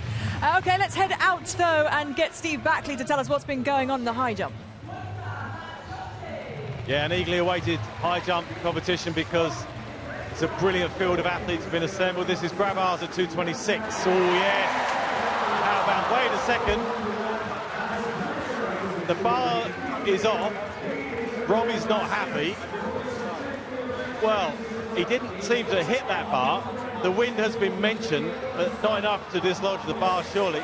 I think what Robbie's saying here is that the bed has knocked the upright, and it wasn't him who knocked it off during the jump. So this is a bit of controversy in the early stages of this high jump competition. Robbie Grabars, the Olympic bronze medalist, doesn't need this. The other athletes, Kinnard there, has rallied support, it would seem, I think, of Robbie Grabars. You can see the high jump mat there, very close to the uprights. Have a look at this again. So he takes off well, he clears that bar. He doesn't seem to touch it in the slightest. But there, look, the bar is dislodged. Well, I'm not sure where this could go. This is at the discretion of the officials. They may have the benefit of watching. You can see the uprights being wobbled there. He is being awarded this jump. Camaraderie in the high jump as ever, and a clean attempt, a successful attempt at 2:26 for Robbie Grabars.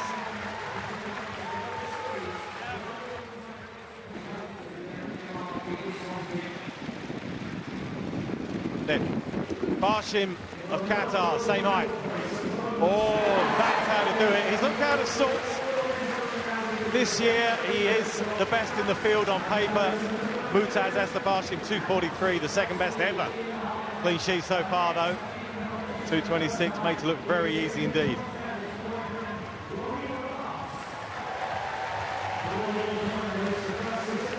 Have a look at this, real proficient jumping there. He's way over that.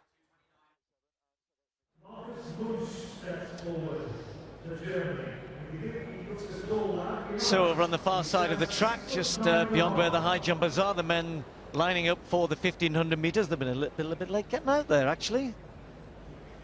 So they've had a slightly curtailed warm-up. And there's the lineup for you. Two British athletes, Tom Lancashire and Jake Whiteman, going in this.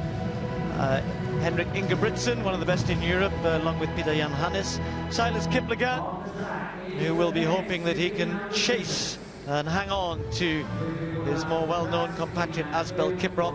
And I think really interesting, a couple of Antipodean athletes here. Ryan Gregson, who was third in Rome the other night, but Nick Willis, first time we're going to see him on the Diamond League circuit this year. Nick Willis of New Zealand, Olympic silver medalist all the way back in 2008, but never too far away from major championship big performances. Now, what is Asbel Kiprop going to have in store for us today? There's his two pacemakers, and I was chatting to Asbel in Eugene after the pacemakers really messed it up there, and he goes, you know, I'm ready to run fast, but you know, Rio is the big thing. But yesterday, he said that he was looking forward to good conditions here in Birmingham. He's got them, and Igida will keep him honest. He chased him home in the Eugene Diamond League. There's Jake Whiteman next to Nick Willis and Ryan Gregson. Both of them in good form. Nick Willis has actually been pacing a couple of races in the US, trying to help his teammates and others get qualifying times. So this time he'll be going flat out. And Gregson in really good form, the Australian, next to Silas Kiplagat. Hannes Ingebrigtsen there, James Magut, Almeida, Tom Lancashire, 3:39. Good to see Tom back in good shape. The British, the qualifying time for the Olympics, 3:36.20. And neither Tom nor Jake Whiteman have run that this year. Qualification does go back to last year as well. So Asbel Kiprop, really a question of, does he fancy going quick here? Now, false start, well done lads. Walde and Benitez on the inside. Bit keen to get going.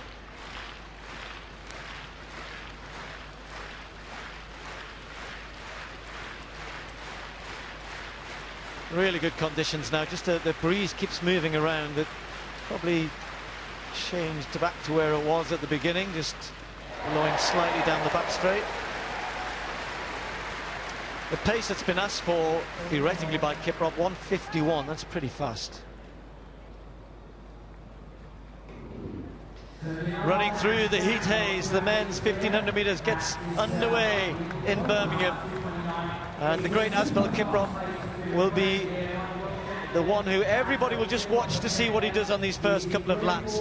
Andrew Rotich and Elijah Kiptoo immediately to the front, and then Kiprop slots in behind them. I think that's Magut who's gone in behind him in that third spot. And certainly for the likes of Jake Whiteman and Tom Lancashire, they know that they're probably better sitting off this pace a little bit, as indeed as the likes of Nick Willis, Hannes, others. Gida not too far away behind Magut, but it's going to be quick through this first 300 metres, around 40 seconds. That's a bit silly, but it probably means, Paula, that Kiprop means business. Yeah, it definitely means he's committing to running fast here. I think when you look at the lining start up there, it looked a lot of men on the track, and there was potential for some bumping and barging, some falls maybe there.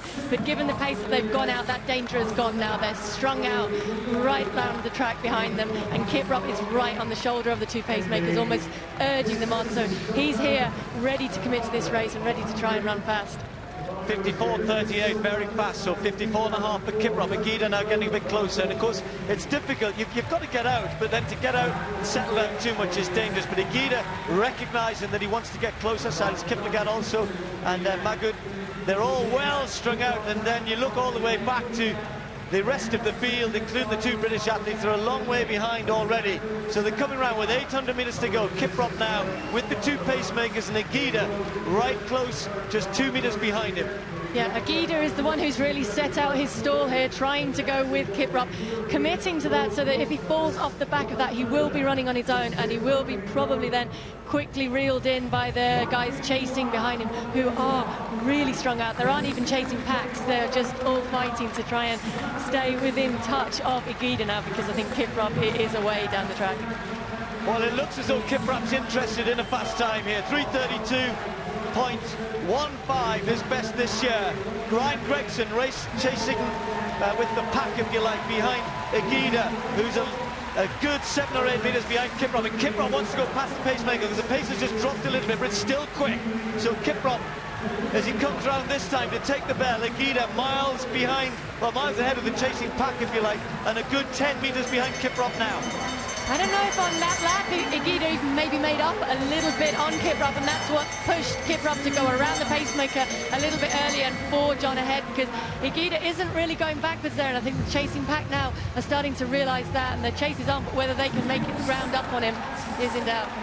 Very quick for Asbel Kiprop, 2:47.79.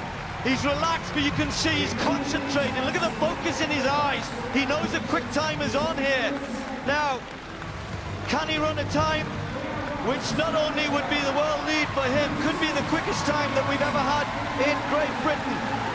The fastest ever is 3:30.2 to Hicham El Garouge, goes all the way back to the year 2000. He's not going to be too far away. Asbel Kiprop is miles ahead here, focusing on the clock, focusing on the line. Kiprop getting a little bit tired. Watch the clock. It's under 3:30, 3:29.35. Agida, and then Nick Willis in third place. Well, wondered whether he fancied it today. He certainly did. All of the way this time, not hanging back, not having a little rest in the third lap. It was hard work for him, but that is the fastest 1,500 metres ever run in Great Britain. It's the fastest in the world this year. And if anyone had any doubts about Asbel Kiprop's ability in terms of everybody else at the moment, then I think that just shows he left Agida a long, long way behind there, Paula. But he had a real go there, didn't he? He had to work hard over the last 200 metres, but he stuck to his task well. He did have to work hard. He probably wasn't made any easier by the fact that the wind did pick up as well in that final lap, so he was running into a reasonably significant headwind down that last 100 metres, but he still looked strong. He still held his form really, really well. A little bit of a smile of satisfaction as he approached the line, and he saw that he did manage to slip under that 3:30, but he's definitely shown the other 1,500 metre guys this year that he might be concentrating on Rio. He was just testing a little bit here today. He didn't specifically focus on coming here and running fast, but when he got out there and he started racing, he committed to it, and he did clock a fast time and do some damage to the confidence, I think, of the racers behind him. Well, you know, Kiprop, even when he's hurting, look, his action stays really well, but you can see here, this is Kiprop working hard. He tries to stay relaxed, but goodness me, that is a really, really great run from Asbel Kiprop. He said he's got to start looking forward to the trials. He has to go at the trials in Kenya at the end of the month, but he's in great shape. What a good run from him.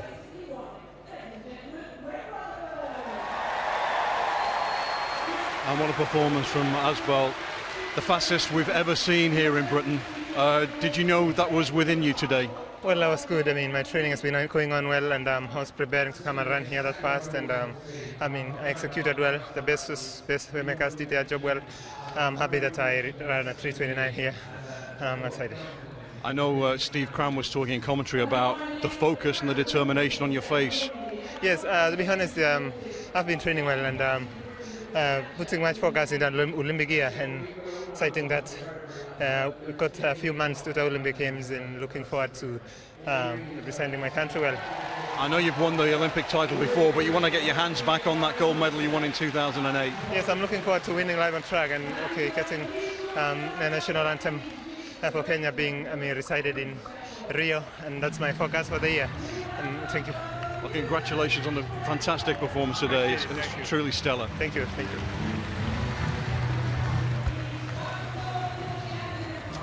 A UK all-comers record for Asbel Kiprop, 3:29.33. Jake Whiteman just finished ahead of Tom Lancashire, both of them running season's best, but weren't inside the Olympic qualifying yet, but they're moving in that direction. Nick Willis, as I said, got through for third ahead of everybody else. Well, we've moved ourselves into the... About to get underway, the men's long jump very, very shortly. And just behind us right now, the men in the long jump competition are getting themselves introduced to the crowd, and the crowd here in the main grandstand really have a fantastic view, don't they? Of Greg Rutherford in particular, they're all pleased to see, who of course has already jumped 8:31 in Rome. And you know, we know he pulls the big jumps out at the major championships, but sometimes he's quiet, you know, in between at Diamond Leagues and things, not always the leading jumper. But he set his stall out early this season. He's become very wise. He recognises things with his body, and he knows when he's a little bit stressed, and he knows when to back off. And I think this is the best season I've ever seen Greg Rutherford. He's just relaxing now. You can see he's preparing because he's got a tough competition today. It's not going to be an easy one for him. And of course, what he'd want to do is not be beaten. He's going to try and keep that unbeaten run, but he's jumping so well and very meticulous. Do you know what I always find interesting about Greg? And because of the PA system here, I know he can't hear us. You see all the other long jumpers are sat over there. If we can just turn the camera around and just see where the other long jumpers are, and they're just over there on the side. And then Greg is just lying on the floor with us here, away from the rest of the field. The rest of the field they're just over there. The rest of the field, if we have a look at them over there. And it's like a kind of psychological thing, like, what, you know, why is he separating himself like that? Well, you know, sometimes it's good for your opponents to see you. You look really comfortable, you look really calm in your own environment. And because you're kind of sitting there chilling, they're always going to see you, aren't they? They're always focusing on you. So I think mentally you'll have a little bit of dominance over them. So for me, it's great seeing him like this. Okay, let's get back on the track, though. And Paula and Andy are about to commentate on the women's 800 metres. I feel a bit like Peter Alice. Yes. Roseanne Galligan, the 800 metres for women here. She's the pacemaker, the Irish record holder, shares the lane with Chanel Price, won the world indoor title in Poland a couple of years ago. So Galligan is going to try and take them round through 400 metres in 57 seconds. There's Ajay Wilson, silver at the world indoors this year, but fairly modest outdoors so far. Didn't run well at all in Rome. The women inside are Lindsay Sharp. Took silver behind Marina Alzamasova, who also runs here at the Europeans a couple of years ago and won here that year. But this is the woman to beat, Francine Niyonsaba. This is the woman who's got closest of all to Caster Semenya. Semenya not here, but she really is setting the pace again this year. And Melissa Bishop of Canada, world silver medalist behind Alzamasova. Had a good indoor season to start this year. And there is the world champion from Beijing last year, from Belarus, European champion in Zurich 2 years ago. Laura Rösler and Renelle Lamotte share lane 2, and Joanna Josvik is in lane 1. So we've got all three medalists from the European Championships 2 years ago. Josvik was there behind Alzamasova and Lindsay Sharp. And Caster Semenya may not be here, but all the other leading contenders are. Look out for Niyonsaba. Sharp just outside her. What time can Niyonsaba manage? We've seen the stadium come to life with performances on the track by Concessus Kipruto in the men's 3,000 metres steeplechase, and just a moment ago Asbel Kiprop in the 1,500. Great times and great atmosphere, and I wonder what Lindsay Sharp's tactics are here. I think it's been difficult adjustment, I guess, for the likes of Lindsay Sharp to get their head around racing Caster Semenya and Niyonsaba this year, and the way in which Semenya has been controlling the races and really only turning on the pace in the last 150 metres or so. So to be able to react to that and be prepared for that is different to the race that she'll have today. So we'll have an idea of how fast Niyonsaba wants to go out when we go through the first lap. The pace they've asked for is 57. It looks as though it is a decent pace, and the race is lining up a little bit behind Neon Saba, who's slotted right in behind Gallagher there.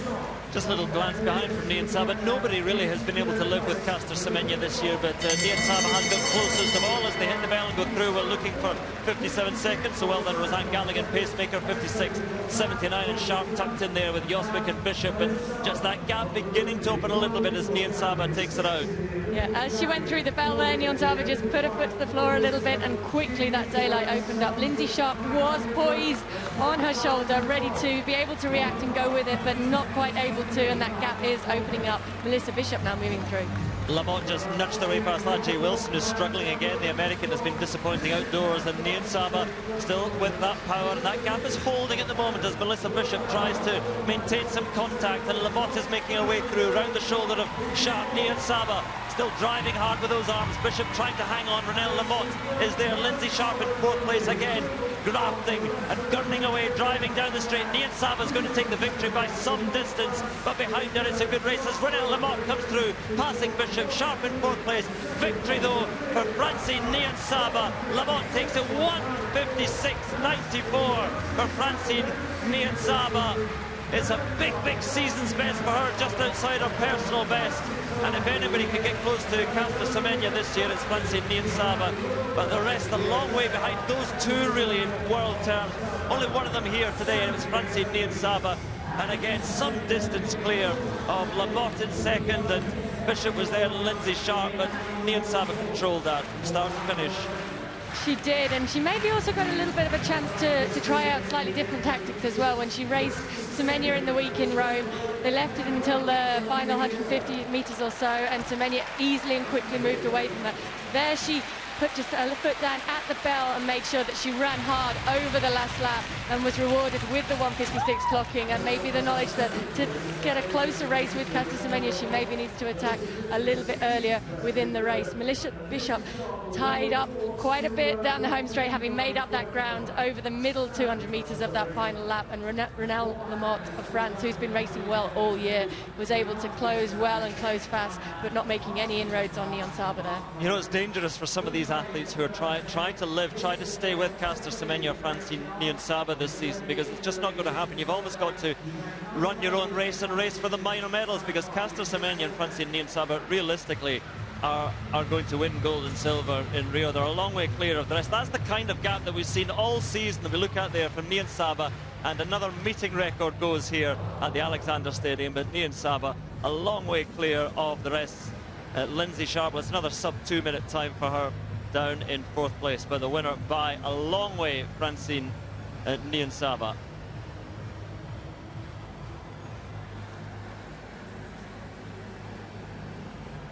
Well, we've moved down to the start of the women's 100-metre hurdles, even, yeah. And there is a woman who's just setting this event alight so far this season. It's a loaded event, isn't it? The strength in depth is incredible, particularly of American hurdlers. But Kendra Harrison is already looking like she's pushing the world record. Oh my goodness, Gary, that's an understatement there. She's absolutely phenomenal. I'm so pleased now. I think she's just popped herself over the hurdle there.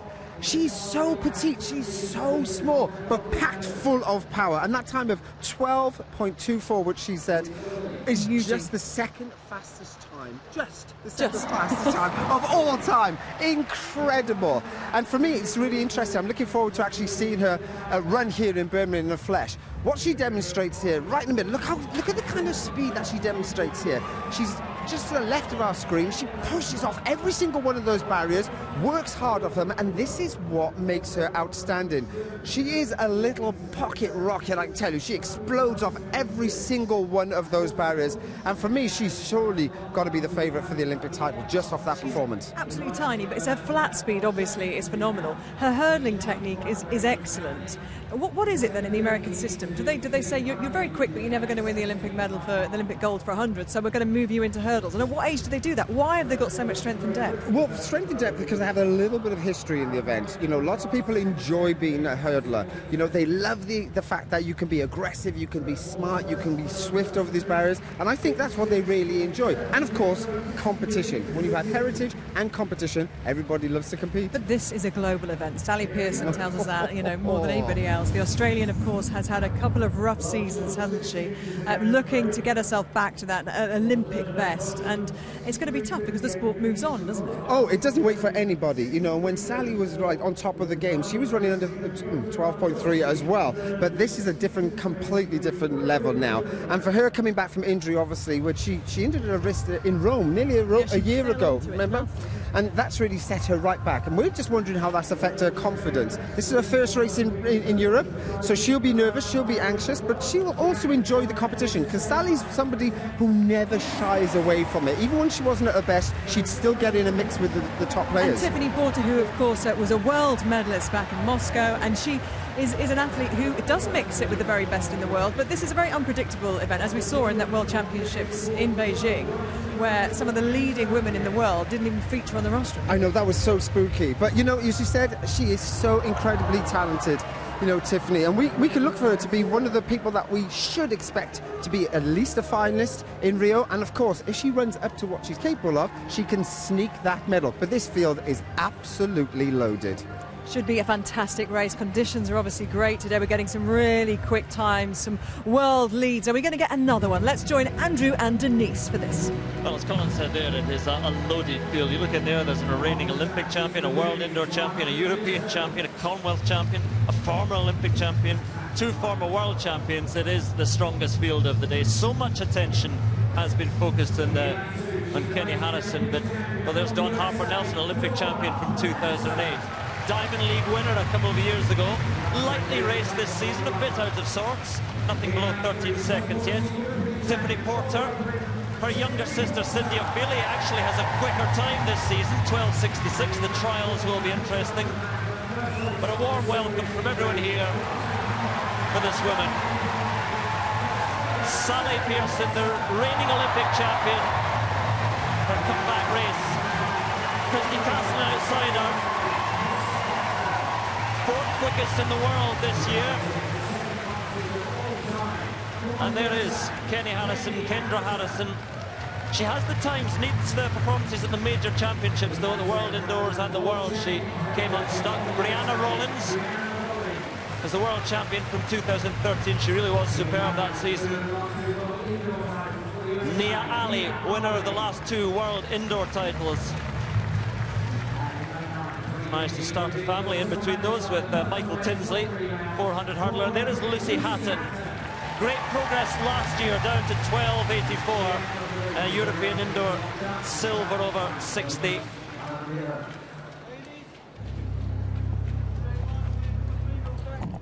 We look at Ali and Rollins and Harrison, but fascinating to watch Pearson here. Her comeback race. She did run 12:75 in a closed doors time trial in Australia last month, but well, the psychology of racing, testing herself here in a sort of cluttered and perhaps chaotic race, very different. Great lineup for the women's 100 hurdles. Dawn Harper-Nelson, Tiffany Porter, Sally Pearson, Christy Castlin. Kenny Harrison goes in 6. Brianna Rollins outside her in lane 7. Nia Ali, and then nearest to us there, Lucy Hatton.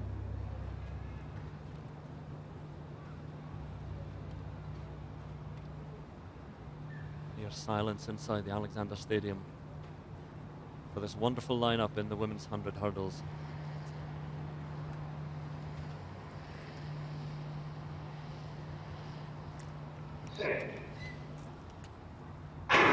Well, there was a twitch there, I thought, from Brianna Rollins, but away they go. Sally Pearson hurtling nicely inside her Porter, and now Harrison moving through, and Harrison alongside Rollins, and it's Kenny Harrison moving clear, a long way clear. What does the clock say? 12:47, another meeting record ahead of Brianna Rollins. And into a slight headwind, good conditions for hurdling, and Kenny Harrison, 12:46 now, meeting record. She goes from strength to strength. She wins again. She is the woman to beat in sprint hurdling this season. 12:46. I thought they were going to be called back for a moment there. Brianna Rollins was certainly twitching in her blocks, Denise, but Kenny Harrison, a well-deserved win.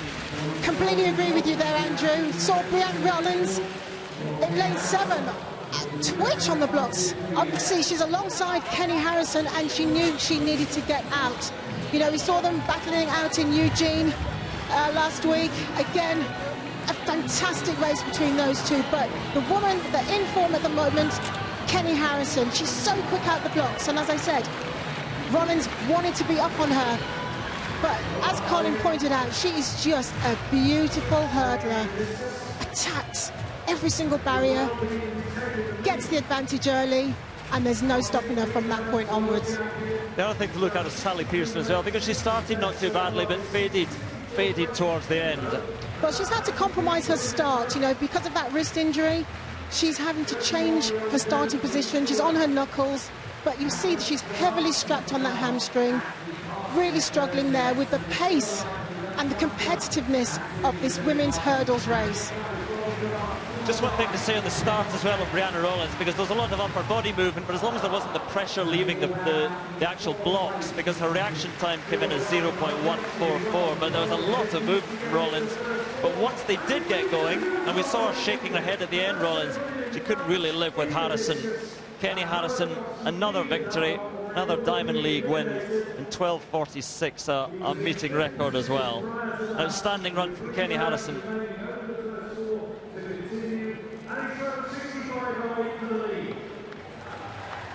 Well, here's the main man, Greg Rutherford, completed the Grand Slam last summer, world champion to add to his Olympic, Commonwealth and European. First round of the long jump, the lead, 8:17, Hartfield of the United States. Whoa, that's a big jump from Greg. The yellow line denotes that lead of Hartfield, 8:17. Perfect conditions here for long jump. The wind slightly in favour on the backs of the jumpers, with some space to spare for Rutherford. Have a look at this. Drives upwards. Well, there's more there, isn't there? You just sense a little bit of tension in that jump. We saw a big foul, and just before that, by the way, from the other American. And it's Greg Rutherford, 8:17, exactly the same. So shares the lead with Hartfield of the United States.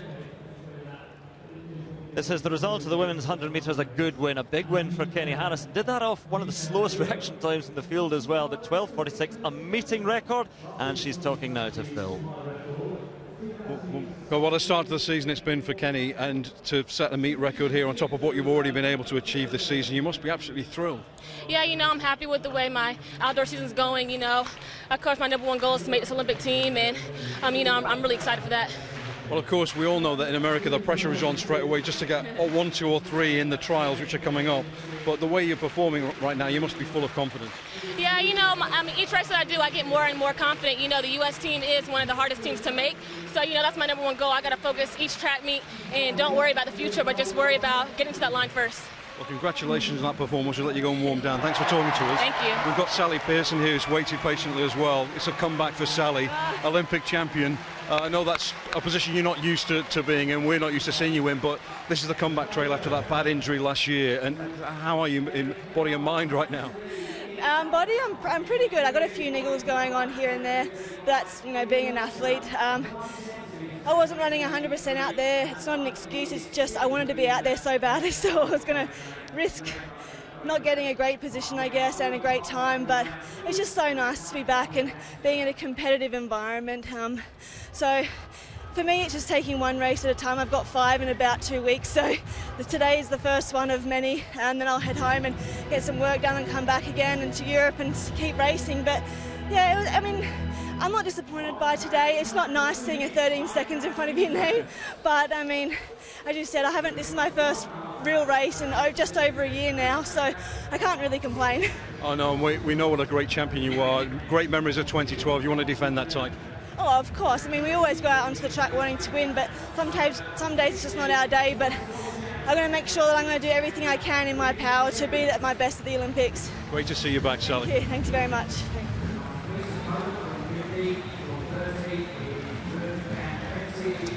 Well, next on the track, the women's 5,000 metres, Mercy Chirono, the Commonwealth champion and world silver medalist back in Moscow in 2013 at this distance. Ran really well the other night, but she was a long, long way behind Ayana, who always broke the world record in row. Chirono was the best of the rest there. Well, it's becoming last chance for Jo Pavey, really. Not quite there yet, but she really needs a good performance today. Jo wants to go to Rio. It probably won't be in the 10,000 metres, given the others are already going quicker, but can she make the 5,000 metre team? But that itself this year, we've already got 3 have got the qualifying time. There's Jess Andrews. Now, Jess is the one who, at the 10,000 metre trials last month, ran a qualifying time. More of Jess once we get going. Genevieve Lacaze, Australian steeplechaser, going on the flat here over 12.5 laps of the track. Vivian Chariot, the diminutive figure in all blue, on the outside as well. She'll be up there with Mercy Chirono, I'm sure. Well, it won't be world record pace tonight, until this afternoon even. But Chariot and Chirono have asked for a pace of around about 14:45, 14:50, which will actually be good for a lot of these women here, because, you know, if you want to start getting down to 15 minutes or even under 15 minutes, as Steph 12 ran under 15 minutes in Rome the other night, great run from her, then this is a bit of an opportunity.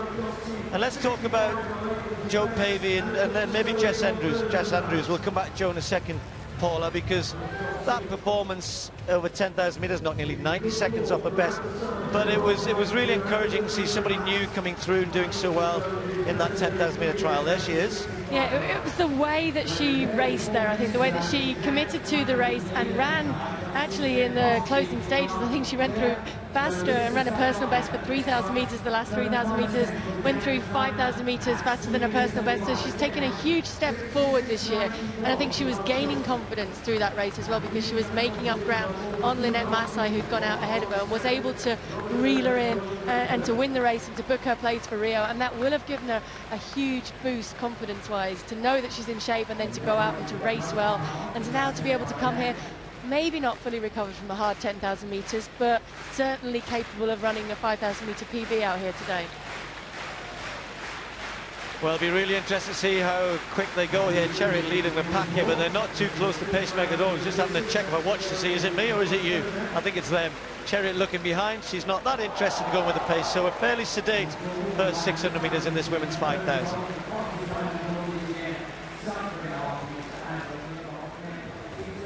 Men's long jump in the second round, and that jump of 8:17 from Mike Hartfield of the United States shares the lead with Great Britain's Greg Rutherford.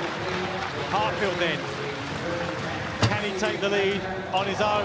Yes, he can. That's beyond 8:17. That's a big effort from Hartfield. He's got a season's best of 8:34. His best ever, in fact, from this year. 5th in the Rome Diamond League. Has come to Birmingham on a mission by the looks of it.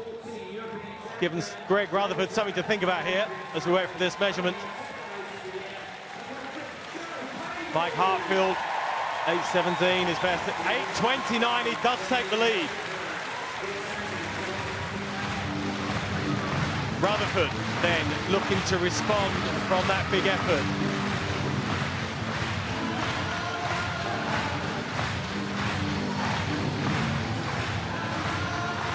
He's just seen another American, Marquise Goodwin, go 8:42. So Rutherford down in 3rd place now, all of a sudden. Oh no, he's forward rotated there. It was good on the approach. He was really going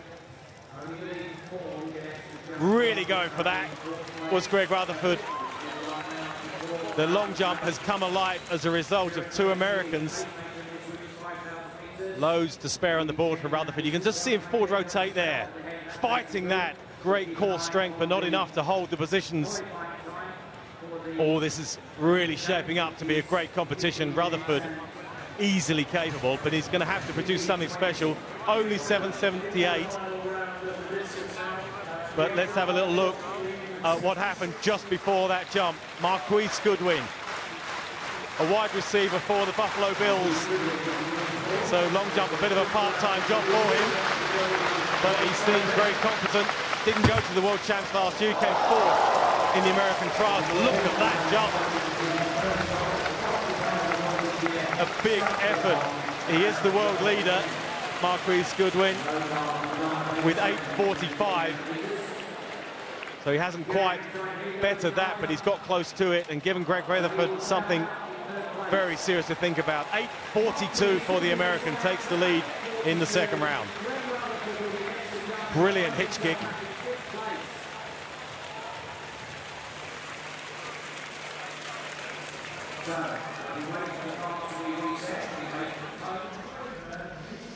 Well, more excitement in that long jump than in the 5,000 metres, because the pacemaker was asked to go out at sort of 3 minutes for the first kilometre. She was about, Sarah Tracy, she was about 3 minutes, but the others, the pack was 6 seconds behind. So the first kilometre, a very pedestrian 3:06. That's good for the rest of the pack, Paula, and the likes of Joe Pavey, etc. But they've got to start picking it up even from that. I mean, the Olympic qualifying 15:24, if there was one or two interested in that, they've got to get this moving a little bit between them, because it's obvious that Mercy Chirono and Chariot aren't interested. Yeah, I mean, it's very obvious that there's nobody interested in going for that sub-15-minute clocking here today. Mercy Chirono ran hard in Rome and is probably quite happy to have an easier run round today. Janet Kieser now moving to the front of that group, but before that it was left to the Polish athlete Naparaj, I think that's how you say it, who obviously does have an eye on that qualifying time. There will be a lot of women within this race who need that time, and they need to start committing and working together a little bit to try and get back close to that pace. Janet Kieser now leading the pack. They're starting to maybe get moving a little bit. The pack just stretching out a bit. Jess Andrews still towards the back. Joe Pavey tucked in the middle. So Sarah Tracy's job is done, but to be fair, she just had a lone run out there by herself. So here comes the pack. Janet Kieser leading it. Chirono tucked in second. Chariot close by as well, but the pack all bunched up here as they approach 2,000 metres.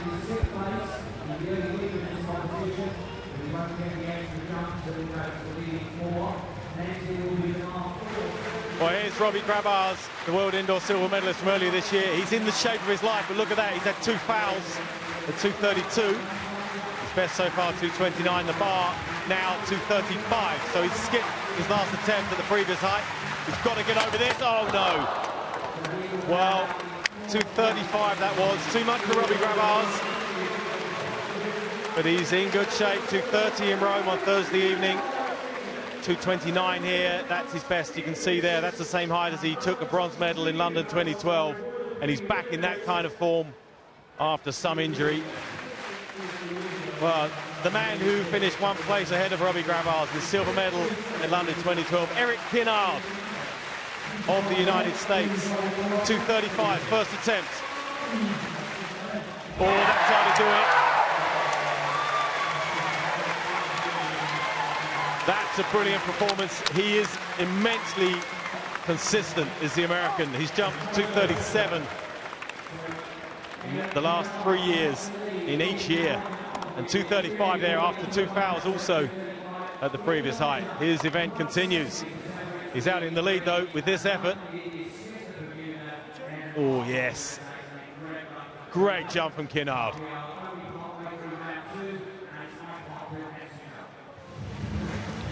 So there, Mutazesa Barshim, arguably the most talented of them all. 2:43 his best, but this now, for now, looking to match that height of 2:35 that we've just seen Kinnard go over. Barshim's carrying 1 foul at this height. Skips in, oh yes! Barshim is sorting out the technical issues, the slight niggles that he's had. He's had cramps. But that, look at that, 3 first-time fouls at the 3 heights, but second-time clearances. That's a congratulations from Tamberi, the world indoor champion, and Barshim. Well, is he coming back into the shape that we saw him in a couple of years ago? Talked about threatening Javier Sotomayor's Olympic record, world record. Well, no world records in this 5,000. It's been pedestrian. It's finally starting to get moving a little bit. That really hasn't helped the non-African runners, if you like, in the sense that it's been so slow. They threw an 81 in at one point for a full 400-metre lap. But now Mercy Chirono has just picked it up a little bit. Chariot has gone with her. Janet Kisa and Tesfaye, these four, pulled Claire Eloise Wellings with Joe Pavey. We're trying to do enough to keep the pack moving. They really didn't manage to do that, though, Paula. And it's going to be a difficult race here because, you know, they're outside 15:30 pace at the moment for the main pack. Of course, at the front, the others can pick it up, but difficult for those in the main pack. Yes, if you're trying to run a qualifying time, then you want to run even pace throughout, and slowing down as much as they did to that 78-second laps, even an 81-second lap, is far too slow. And Mercy Chirono just decided enough was enough, and she just went straight to the front with a 70-second lap, which did a lot of damage. And 70-second lapping is only 14:35 pace, so it shouldn't probably have done the damage that it's done to this field, but because they were running so slowly, it was the change in pace that really did the damage, and the only people able to react to it immediately were the likes of Kisa and Chariot in there. Now we see Eloise Wellings and Lacaz working together to be able to move back towards them and just to mix in here as they approach the closing stages of this race.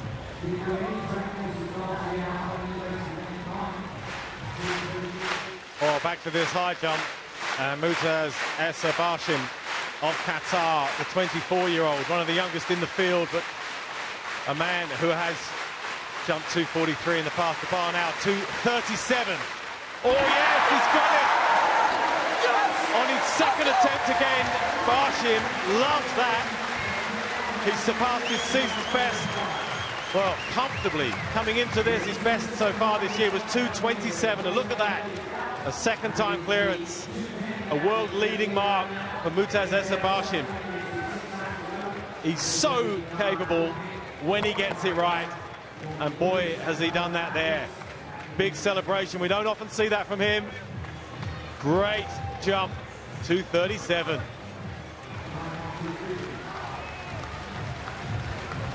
So a nice big group here now with the Australians managing to get onto this lead pack. Eloise Wellings and Lacaz following there with Tesfaye, and then the three Kenyans, Kisa leading it, Chirono on her shoulder, Chariot on the inside.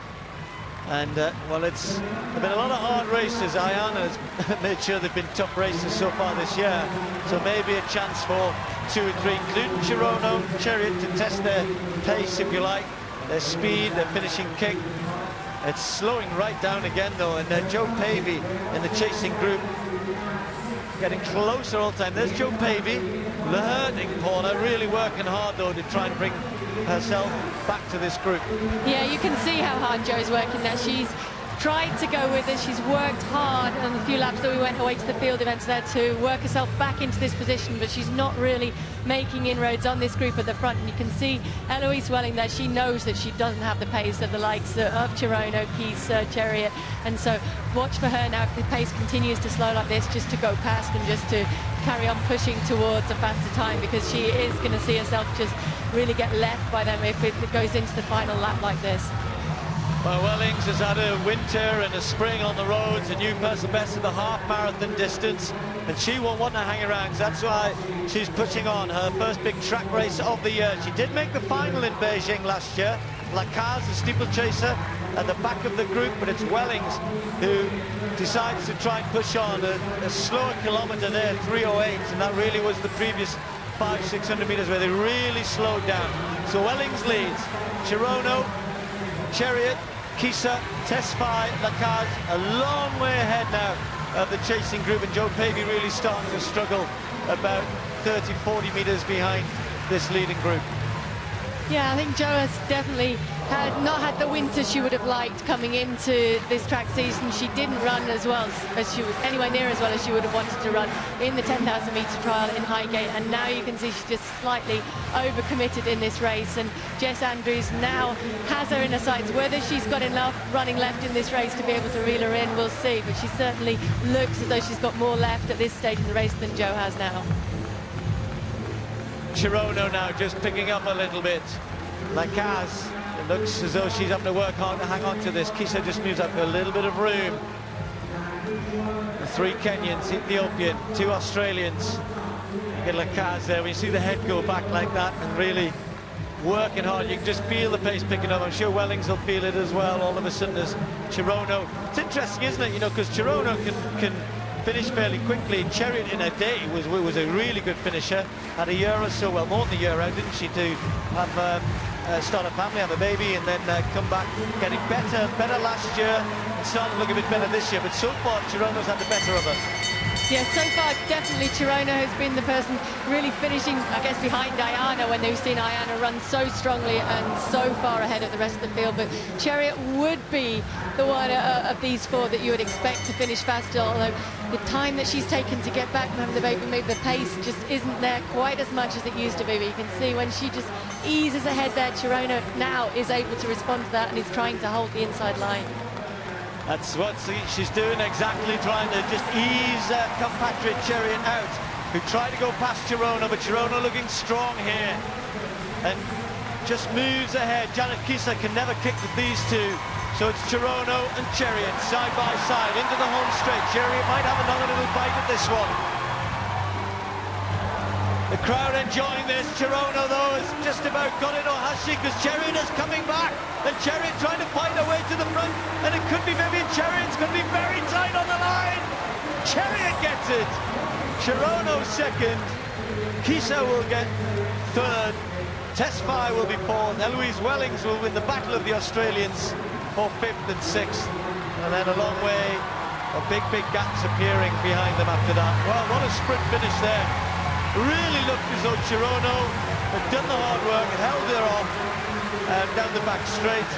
And Paula, pretty fast last lap that you're going to tell us about here, but a fighting win from Chariot.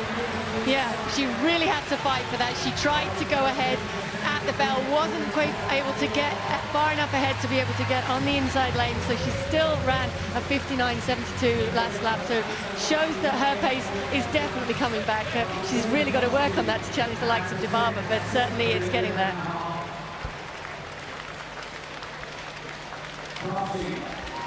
I can tell you that in another sprint finish, Jess Andrews just outkicked a very tired Joe Pavey right at the end there.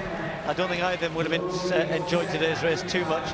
So Chirono, not enough in the end. It was a long sustained kick that did for her, I think.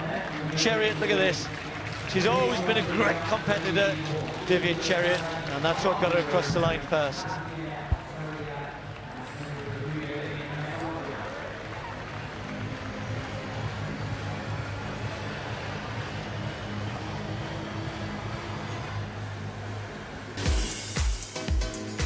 Still to come here in Birmingham, more stars on show at 3:50. The women's 100-metre final gets underway.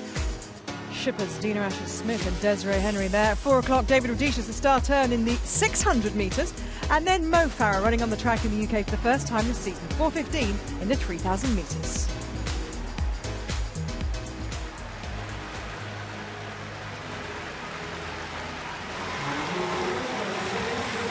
Greg Rutherford in the 3rd round of the long jump has to produce something in excess of 8.17 to stay in the competition. Oh, he again rotated forward. That's not going to be enough. He knows it. Only the top 4 make the final 3 jumps of the competition. It's a new rule that's been introduced this year. He said he didn't like it. Well, now he's got a really good reason to dislike it, because he's out. Way behind the board here. That would add to the forward rotation somewhat. And lose distance. Well, it's a jump. It looks in excess of 8 metres, but currently 4th place, Tyrone Smith, 8.18. So Greg Rutherford's work in the Alexander Stadium is over. Eric Kennard of the United States across in the high jump. 2 meters 40. This will be a lifetime best to stay involved in the competition. No. 2:40 too much for the Olympic silver medalist from London 2012. His best 2:35 this afternoon. Great jumping for him in what are perfect conditions for high jumping, it has to be said. Congratulations all round.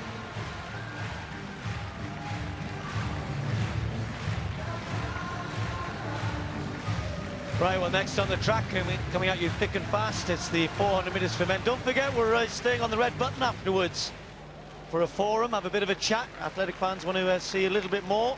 We dissect some of these great performances that we're seeing here in Birmingham this afternoon. And what does Karani James have in store for us here? It's been an afternoon of some really big performances in the field as well now. So Karani James, one of the world's big athletic stars, ready to go in this 400. And one or two new names popping up in the 400. Of course, we have, in terms of world terms, LaShawn Merritt and Wade van Niekerk, who with James made this such an enthralling event last year. Watch out for one or two youngsters here, and 2, 3 the Brits. Jared Dunn going here. Babaloki Thibe from Botswana. He's a 19-year-old who's thrust himself right to the fore of the world rankings, and we'll go through them lane by lane. So there's Jared Dunn, wanting to get onto this British team. Only 46.16 so far this year. He's in lane 1. Won't be so easy from there, but he will have this exciting young talent. 102-metre runner who's just really getting to know the 400, and he's run 44.22 back in Botswana, and they have a great relay squad they're building as well. Rabah Youssef won in Dakar, ran the Rabat Diamond League. Actually ran on Friday night in Spain as well. Vernon Norwood, the American indoor champion this year, had a really excellent 2015. Hasn't run quite as fast as that outdoors yet. Karani James then, the Olympic champion. And as I said, he's been chasing or beating LaShawn Merritt, but yet to face Van Niekerk. And another teammate of his from Grenada, Braylon Taplin, who's improving all of the time. Second in Rome, new personal best of 44.41. Makwala, again, part of this resurgence, if you like, in Botswana. And Makwala, of course, the best known of their 400-metre runners, and getting back to some really good form. And talking about getting back, great to see Matt Hudson-Smith, a local boy from Birchfield Harriers. Great to see him back running. Stress fracture, hamstring last year. Ran in Reilingen, excuse me, in Germany recently, 46.14, but surely ready to go quicker. I know he's so excited to be back. And of course, when you go back to Commonwealth year, 44.75, Matt Hudson-Smith, he's still only 21. So he's on the outside. Karani James, the Olympic champion, in lane 5. Taplin is outside of him in the all green of Grenada, and watch in lane 2 as well for Thibe of Botswana. Our first look at him.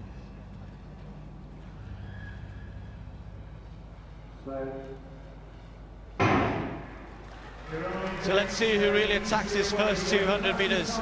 And indeed, in lane 2, the 19-year-old Thibe has gone out very quickly, already up on Rabah Youssef, and also going quick Makwala of Botswana, who does often get out hard over the first 200, and Karani James running down his teammate.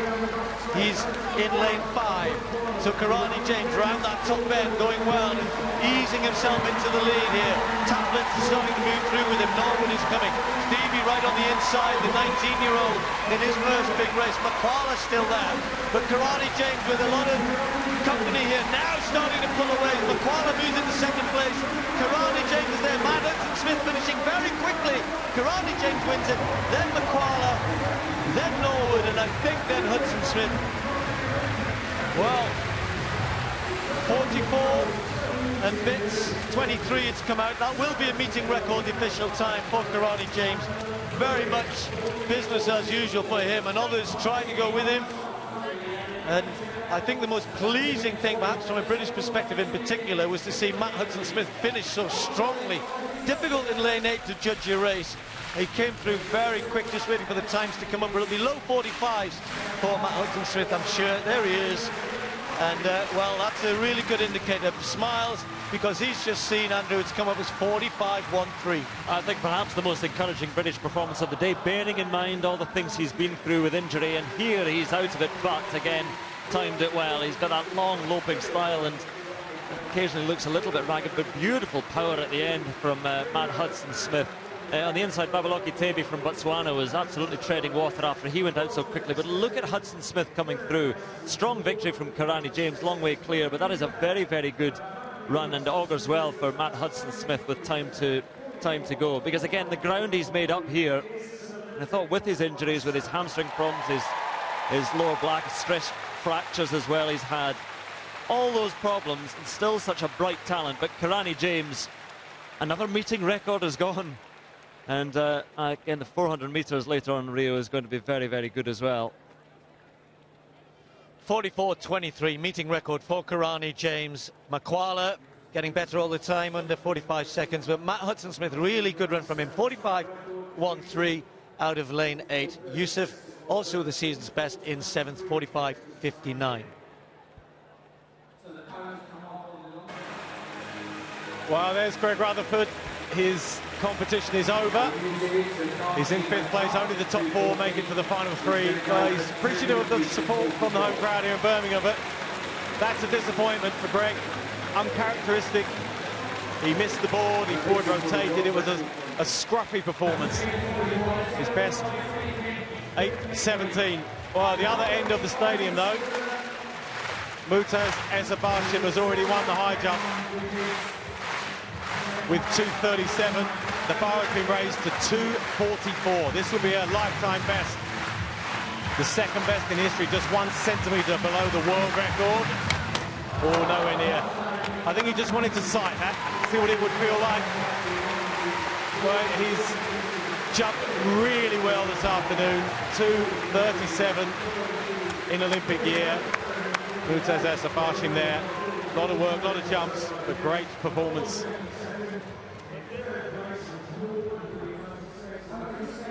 Great high jump competition, but let's talk ahead of the 200 metres about a British man who is setting blistering pace in this event, because Nathaniel Mitchell-Blake may not be the name that trips off many people's tongues. In fact, we're all having trouble getting our tongues around it. But he's run an incredible time in the US. So have a little look at this with Di and tell us what you know about him, Di. Yeah, he certainly has. He came to the 4 recently, he did, and he's a British athlete. He lives and trains in America. He's at university. This is a race from the NCAAs recently. We had him highlighted. The footage isn't great, sadly, but you can see him streaming away at the end of the race, running sub-20. That's seriously fast. It's faster, I think, than Adam Jimmy has ever done. You can see he's a big guy. He is. He's got his very, very long stride length at the end of the race. Big, strong, powerful guy. The start isn't his best bit, but he comes back at the end. So I'll be intrigued to see what he does up against the other world-class athletes here. And you can see how much the performance meant to him running under 20 for the first time, making that breakthrough. 1995, it's quicker than Adam Jamili's gone. And we know we have a real strength and depth in the 200 metres. The trials are going to be so interesting. Yes, we have. And James Ellington also setting a new personal best this year, 2030.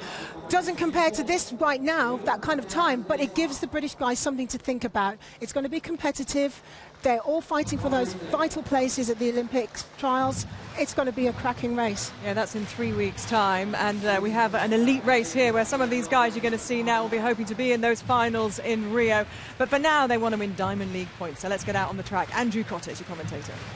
It's a good lineup here again. Trayvon Bromell was supposed to run, but had to pull out of the 100 and 200, so Sean McLean takes his place in lane 2. CJ Uju ran in the 100. He goes here in lane 1. Amir Webb is the man leading the diamond race at the moment, and Alonso Edwards goes in lane 5. James Ellington on the outside, just outside the bright young Canadian Andre de Grasse. There is James Ellington, as Denise was saying, down to 23-1 this season, and won in a Strava last month as well in 2035. So in good form. And there is Andre de Grasse, made a great strides last season, ran 1988 in Toronto last July. Fernandi Martinat was the first of the full starters in the 100 earlier today. That was a slightly stronger 200-metre runner, and something to make up for as well after that early exit at the start of the afternoon. There is Alonso Edwards, took the silver behind Usain Bolt in the 200 in Berlin in the World Championships in 2009. 20.06 this season. So this is Amir Webb, and what a year. Overall, he's set 8 personal bests over 60, 100 and 200. 1985 in the 200. Isaiah Young, he had an outing in the 100 that he wasn't quite expecting as well. Stepped in for Trayvon Bromell there. There is Sean McLean.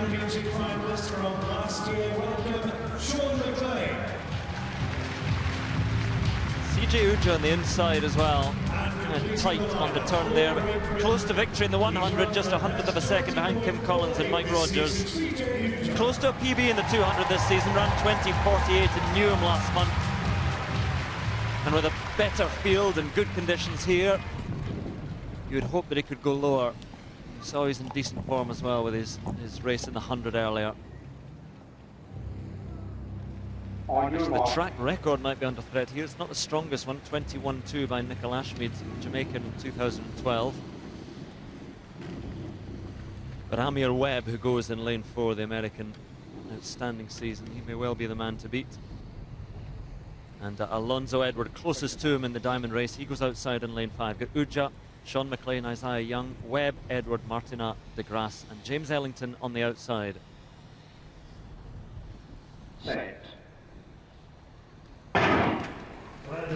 Cleanly away. CJ Uja right on the inside there, trying to keep pace with Sean McLean, who's gone off very, very quickly in lane 2 at the moment, stepping in to take his chance here, and James Ellington on the outside, trying to keep pace with the man inside of Andre DeGrasse. It's DeGrasse coming through strongly here at the moment, but Alonzo Edward leading them home just now. Alonzo Edward back. Andre DeGrasse just gets it on the line, 21.7. Well, we talked about the talent of Andre DeGrasse and how well he ran last season. Hasn't quite done that this season, but takes it here and into a headwind as well, so the time just down, although it has been rounded down to 21.6. But a very, very good finish from Andre DeGrasse. Alonzo Edward must have thought he had that. Amir Webb was not there today, the man who's leading the diamond race, just not featuring, but Andre DeGrasse comes through to take it. Season's best time for him, ahead of Alonzo Edwards. Great run by the young Canadian. It's really nice to see Andre DeGrasse take that victory, because most of the time when we see him on the circuit, you know, he's up against the big players, the real deals, and we're always wondering what he's capable of doing. But out on the outside there, he worked quite nicely around the bend, actually. It is blustery around there, and the athletes will all struggle.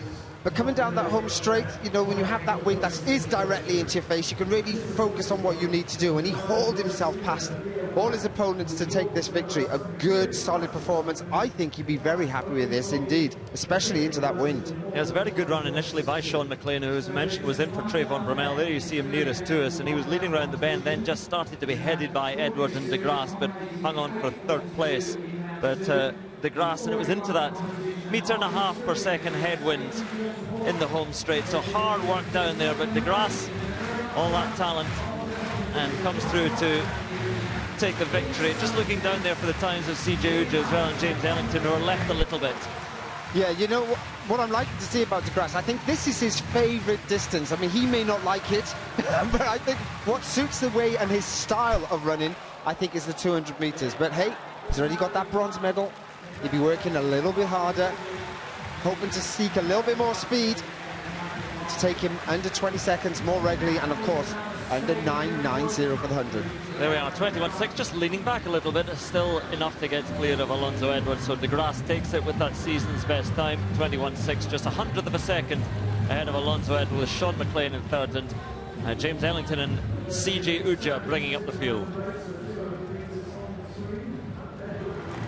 Well, the very final stages of this brilliant men's long jump, Michael Hartfield, 8.29 in the 2nd round. He's in 2nd place though, his compatriot in the lead, Marquis Goodwin. 8.42 he's chasing.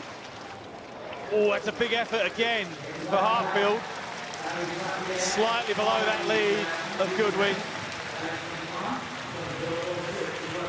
But with Rutherford down in 5th place, Hartfield has a good scalp.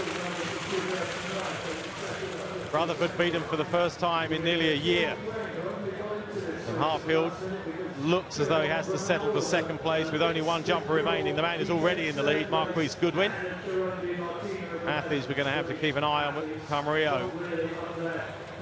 Michael Hartfield then, 8.22, nearly as far as his 2nd round jump. Good series.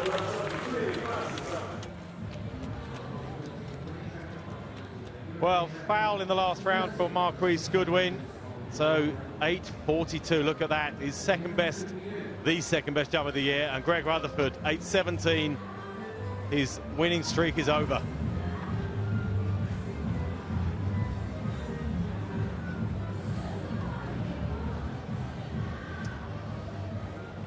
Well, can't pause for breath today. There's so many great events, and the women's 100-metre final lined up there. 3 British athletes in this: Simone Facey, then we've got Dina Asher-Smith, Daphne Skippers, Ashley Nelson right in the middle there, Tiana Bartoletta, English Gardner, Michelle Lee Aye and Desiree Henry. 2 very contrasting heats. One was into a very tough wind of 3 meters per second, and the second one into a more benign, actually a slight following wind, I think. So Simone Facey managing to come through in that second one as the fastest loser. Dina Asher-Smith also with a very quick 11.08. That's her equal fourth fastest ever. In London, when she ran 10.99, she ran 11.06 in the heats that night. Will she do the same sort of thing here? Skippers, world champion at 200 meters, of course. 10.83, her best this year for this event. Ashley Nelson looked superb, chasing Skippers home in the heat. It wasn't a quick time, but they were into that tough 3 meter per second wind. So she looks in great shape. Tiana Bartoletta, the world champion in the long jump in Beijing last year. Title she's won on 2 different occasions, and is a world-class sprinter as well, as indeed is English Gardner. Won the Eugene Diamond League in front of a home crowd, 10.81. Backed that up with another sub-11-second clocking in Rome on Thursday night. Aye, the fast-starting Trinidad and Tobago athlete. And then Desiree Henry from the Enfield and Haringey Club. Finished quickly in her heat as well, making it through to this final. So great to see 3 British women in this. As I said earlier, we've already had so many of our sprinters performing well this year, men and women. Actually, the qualifying time really for women is 11.32. Seems a pretty slow time really, but they were running a lot quicker than that. So for Dina Asher-Smith, for Ashley Nelson in particular there on the left of your picture, she's right in amongst the big names here. Skippers is in lane 4.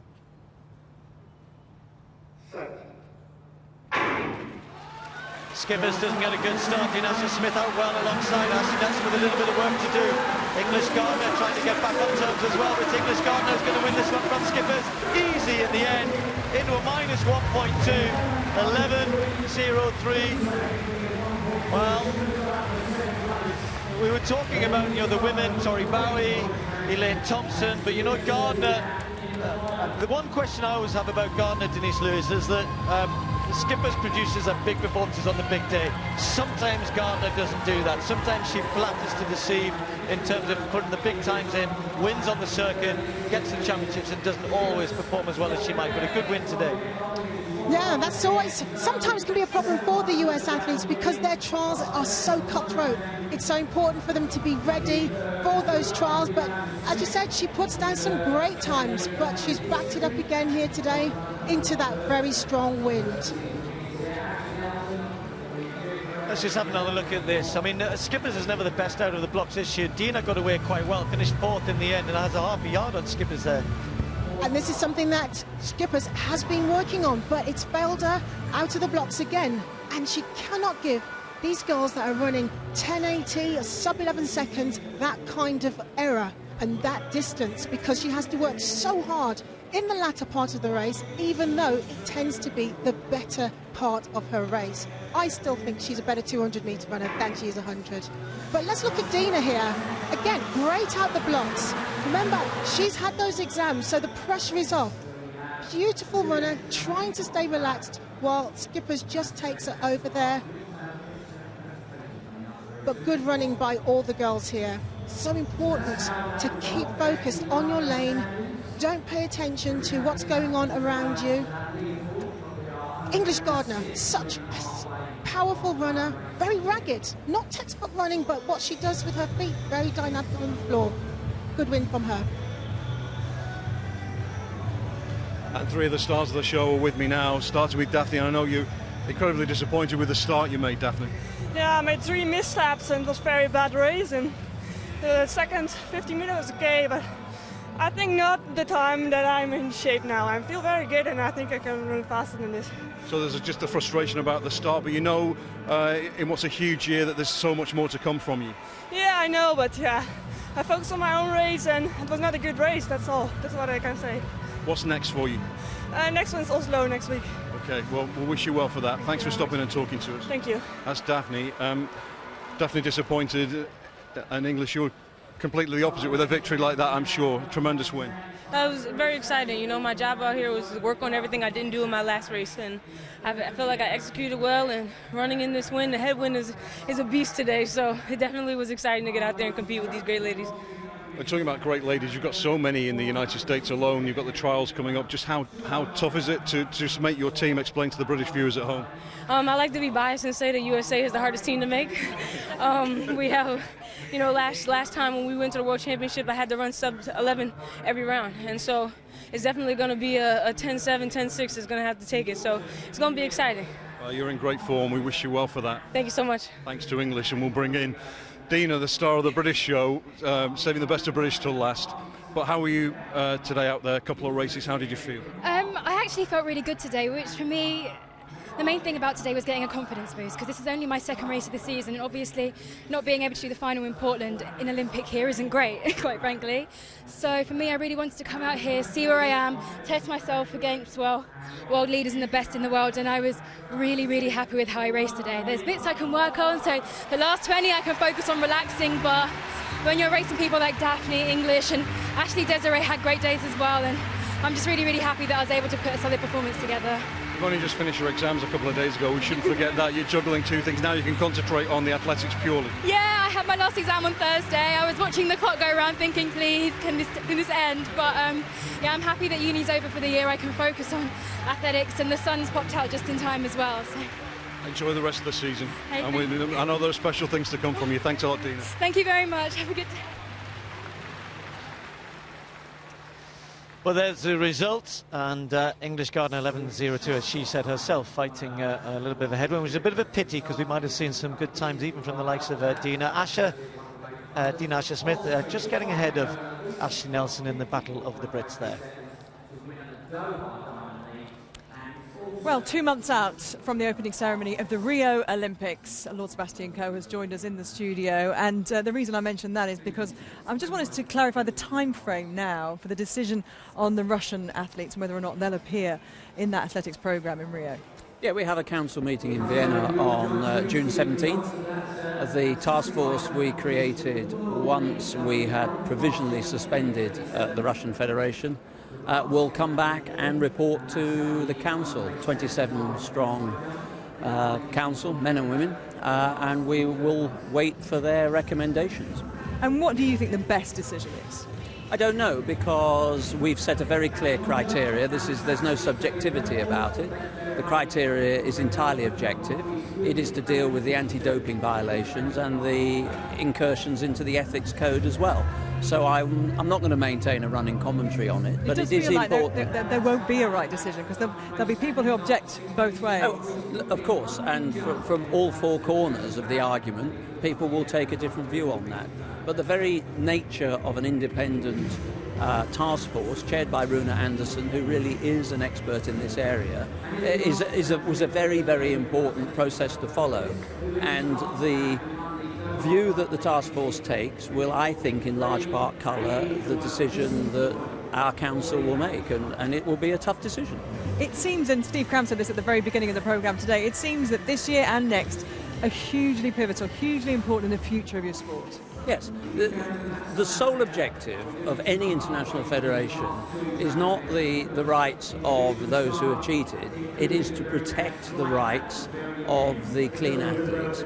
And the criteria was very carefully set to create a structure that we are comfortable, we are sure that athletes are able to compete and compete fairly and openly, and the half their young lives they devote to their sport is met with fair and open competition, and that has to be our only objective now. from a purely an athletics fan, to put that hat on, and what you've seen so far this season, Olympic year, and it does feel, doesn't it, that everything just ramps up a gear. What have you seen that's delighted you so far? Well, I've seen a lot because, of course, I was in Portland at the World Indoor Championships, and that was really probably the best championships we've had. I was in Cardiff a few days later watching probably one of the best pieces of distance running on a British roads I've seen in a long time. So there's a big appetite out there for our sport at the moment. We've been through some really challenging times, but actually this is a good example today of why the sport is still a very, very attractive sport. And you're right, in an Olympic year there just is that added piquancy. You can listen to the interviews. I was just standing here a few moments. Quintessentially, the last interviews with the 100-metre girls absolutely sum up an Olympic year. There's Daphne, who's not quite running to the form that she knows she's capable of. There's Dina, with only one race under her belt. There's English Gardner, who, is running incredibly well. And they've got to go through the trials. It's going to be an interesting next half an hour or so as well. Before Mo Farah comes up shortly, I hope you're going to stay with us, because I know one of your moments of the year of the Olympic Games of 2012, David Rudisha, he's taken to the track for the next event, which is the rarely run 600 metres. And I'll join Steve and Andrew for this one. Yes, Seb will be disappointed to know that he's second on the UK all-time list over this distance, behind Steve Hurd. We saw Rudisha there, very, very popular indeed. Luke Matthews, some good Australian athletes coming through. Luke Matthews, one of those, the 20-year-old, the Australian champion over 800 metres. Eric Sawinski, the American, world indoor bronze over 800 metres this year. Had a good win over 800 in Beijing last month. There's another Australian, Josh Ralph, on the inside. Outside David Rudisha, we'll get a chance to look at them. We've got the likes of Pierre-Ambroise Boss, and Michael Rimmer as well goes in lane 7. Boss has been very, very impressive this season again, over 800. So we shall see. Rudisha goes in lane 4. Just the nagging suspicion we'll never quite see him fly again in the way he did in the final of the 800 in London. 11 men have run quicker over 800 this season than Rudisha. He goes here in 4. So 600 metres, 1:13.71. David Rudisha ran a couple of years ago here to win this. Not sure he or anyone else will get close to that. We'll see the tactics again. Rudisha toyed with his tactics over 800 metres as they break. Toyed with his tactics last season to try things out, and eventually it sort of came good in the World Championships. And here he is, out in front over 600 metres. Well, it's a pity about the wind. They were running into the wind there, and he's still running 23.3 through the first 200 metres. That's incredibly quick. So Boss has had a bit of a go here, and I think it'll be really interesting to see how quick Rudisha can go. He's got the wind on his back here, really is stretching them out. Michael Rimmer brilliantly running well in 3rd place. 200 to go. Does Rudisha have the legs to hold off Boss? And Michael Rimmer digging in just ahead of Sawinski in 4th place. Rudisha pumping those arms and stretching those legs, but Boss is lurking. Rimmer still there, trying to maintain contact, but beginning to labour a bit ahead of Sawinski. It's Rudisha trying to hold off Boss, but here comes the Frenchman, still just 2 metres behind. Boss now working hard, but David Rudisha holds him off and wins the 600 again, and he's quicker than last time. 1:13.12. Rudisha surprises us all, and perhaps he still has it for the 800 in Rio to defend his title later this year. The 600 metres goes to him, another meeting record, 1:13.10, and what a great race. Pierre-Ambroise Boss tried and gave his level best to get back to the great man, but couldn't quite do it. Michael Rimmer was fighting all the way, but couldn't hang on, and Rudisha wins again. Well, what a great race that was. His last race in Shanghai was a bit of a farce in all respects at the start, and also from his point of view, he didn't run particularly well. This was tough today. It's a big time, a really, really good time. But what about Boss? Rimmer going well behind him as well. That'll be a French record and a European record for Boss. And he nearly got there, didn't he? That's showing a little bit of fighting spirit this time from David Rudisha to get himself across the line, but that is fast given these conditions. They're not perfect conditions, 2 times into that wind really, so the two of these producing a real show here. Rudisha winning, Boss hanging on for 2nd, Michael Rimmer, a personal best for him I think as well, in 4th, maybe 5th place in the end, but a personal best for Michael Rimmer. Well done. I gave it his very best rumor, but Rudisha, what a run from him, holding off Boss. It's an all-comers record, our world-leading mark, of course, a meeting record. And David Rudisha, great man, is with Phil Jones now.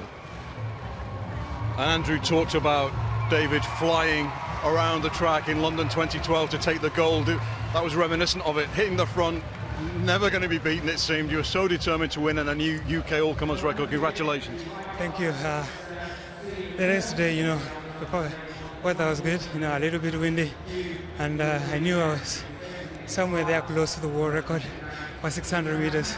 But I think I just miscalculated my pace, and I think I lost it in the last 100 meters. So the world record was on your mind? Yeah, absolutely. You know, I know I'm in a position, I think if I was to run some few other 600, I could get it. And maybe better conditions, because the wind didn't help you today, I'm sure, either, did it?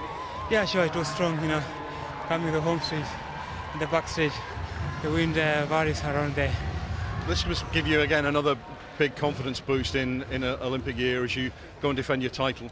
Yeah, you know, 600 is good, and I like to run, you know, either 400 or 600 just to sharpen my speed. It's wonderful to see you here, winning again, and we wish you well in Olympic year, David. Thank you. Thank you very much. Yes, greatly encouraging for David Rudisha, and just 0.3 of a second outside Johnny Gray's record, which goes all the way back to 1986. Just ahead of Pierre Ambroise Boss, a French record, a European record, and then Sawinski in third. Michael Rimmer, and that moves him up to 6th on the UK all-time list, that personal best. And this rarely run event, but a wonderful run by David Rudisha.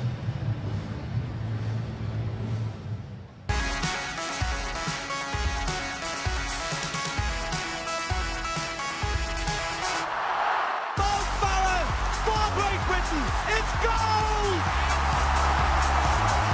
2 gold medals for Great Britain. Beautiful! Have you ever seen anything like that? One of the greatest distance runners the world has ever seen. Mo Farah out on the track, getting ready for the 3,000 metres, the first time he's raced on the track in the UK this year. And Sebco, always a crowd pleaser. I know you're still pleased with David Rudisha's run, but it's great to see Mo here. I'm still purring at David Rudisha's run. Two continental records. You can't take the smile off your face when you saw him cross the line. But how important are days like this for Mo? You know, as he reaches, towards the end of his career, being appreciated by these crowds in this Olympic year. I think it's really important for athletes to recognise that they are cherished in front of their home crowds, and this will send him off to, the final weeks of preparation in great shape. He's running extremely well. We saw him in Cardiff in the World Half Marathon Championships. That was really hard work, and I sensed then that he realised that the world was, it was a smaller place than it possibly was for him in London. I think the form that he's shown in the last few weeks is going to see him through this season remarkably well, but it'll be a tough season. Well, looks like a new pre-race little bit of antics there. He was doing a few little punches. Maybe that was in honour of the great Muhammad Ali. Who knows? We'll talk about it a bit later on. But Mo obviously has the Olympics in 2 months' time. Whether or not he decides to stay on and go for London in 2017, he hasn't made his intentions clear just yet. But you get the impression from the way his races are won in Beijing and the times that he's been running that this will be as hard as ever to retain these goals. Every year. It will be very, very tough, but he does have the great advantage. He's got that crucial asset of knowing what it's like to go through the rounds in major championships, and it is actually often a really distinguishing factor. He will know what it's like to be in the village. He will know what it's like to be preparing for the last few weeks. He will know how to go through the round. He will just know so much more than so many of the other athletes in there, and that may be on the day just enough to see him home. You think he can still go for 2 goals? Yes, I genuinely do. I really genuinely do, and his training is meticulous and he is very, very confident. Who could catch him? Today? No, in Rio. Well, you've got a very good generation of Kenyan athletes. The competition is probably unlikely to be Ethiopian this time. And actually the athlete that took the half marathon championships in Cardiff, and you're going to ask me the name, I can't remember. Kamwaro. Yeah, Kamwaro looked extremely good, and I've heard some very impressive things about his training recently as well.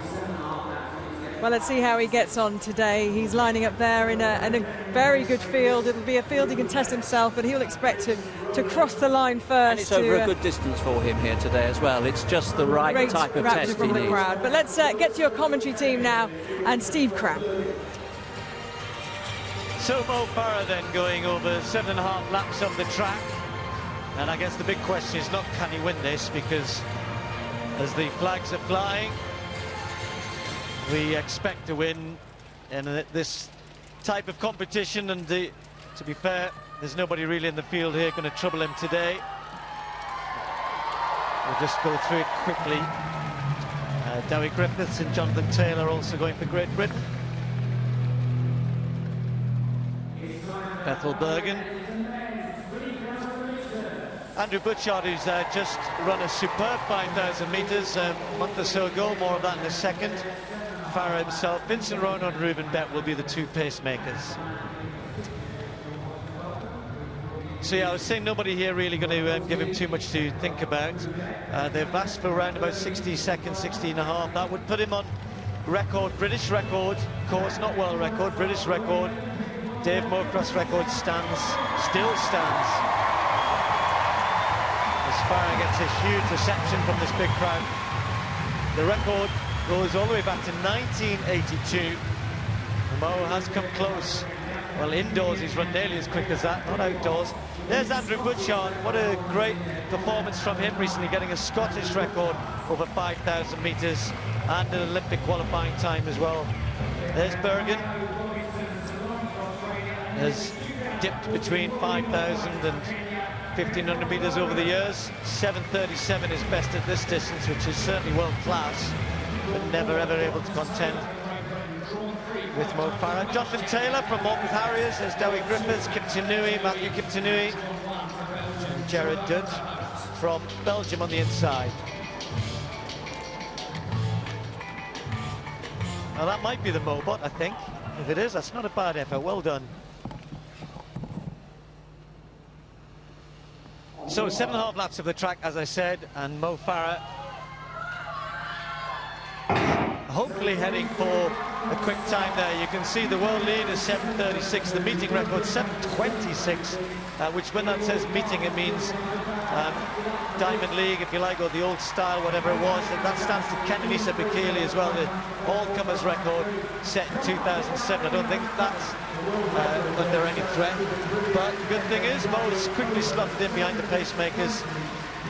2-3 things to talk about, Paula. We can maybe pick up on the question that was asked of Seb about Jeffrey Kamworo. Edris has been going great in the 5,000 metres, the little Ethiopian. I think most people think it might be at the 10,000 where Kamworo certainly will be at his best.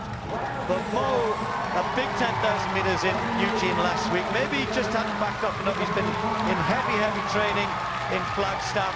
He's obviously in good shape.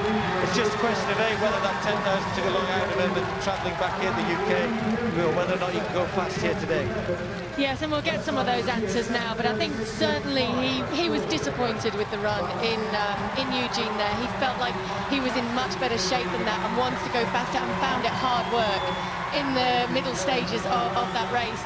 Maybe because, as you say, he worked very, very hard, did some very strong training up at his altitude base, and then didn't quite have enough recovery time before he came down and raced. So now he would have backed off, he would have travelled, yes, the 10,000 would have taken it out of him, but he will also have recovered a bit, so he may actually be in much better shape here to come out and run fast. Well, so far so good. He just backed off a little bit when they were going a little bit quick through the first 400 metres, but they've settled down nicely now around that 60-second pace. Of course, you don't need to be a mathematician to work out that will give you about 7:30. And I think what Mo will look to do is just to be in range. I mean, he can run a 55 last lap if necessary, so as long as he's within range, maybe the middle laps might drop off a little bit, but he needs 3 or 4 good laps here to set it up.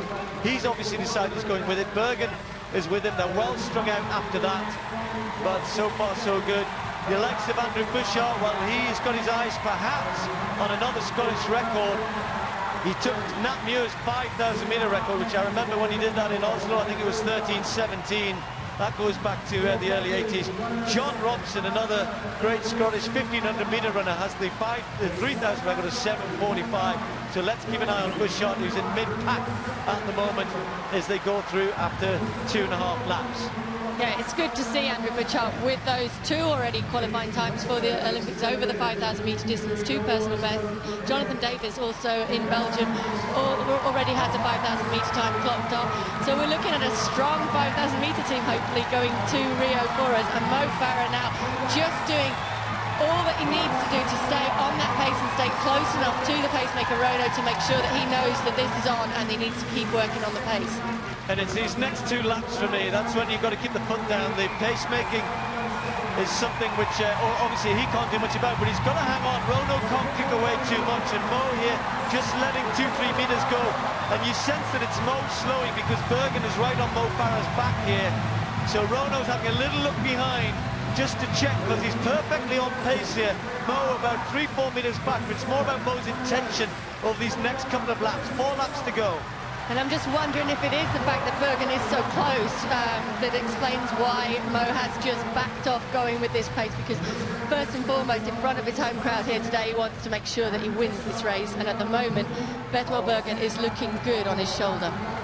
Well, to be honest, he could tie his laces on the last lap and still outkick Bergen. But so I don't think he needs to worry too much about winning the race.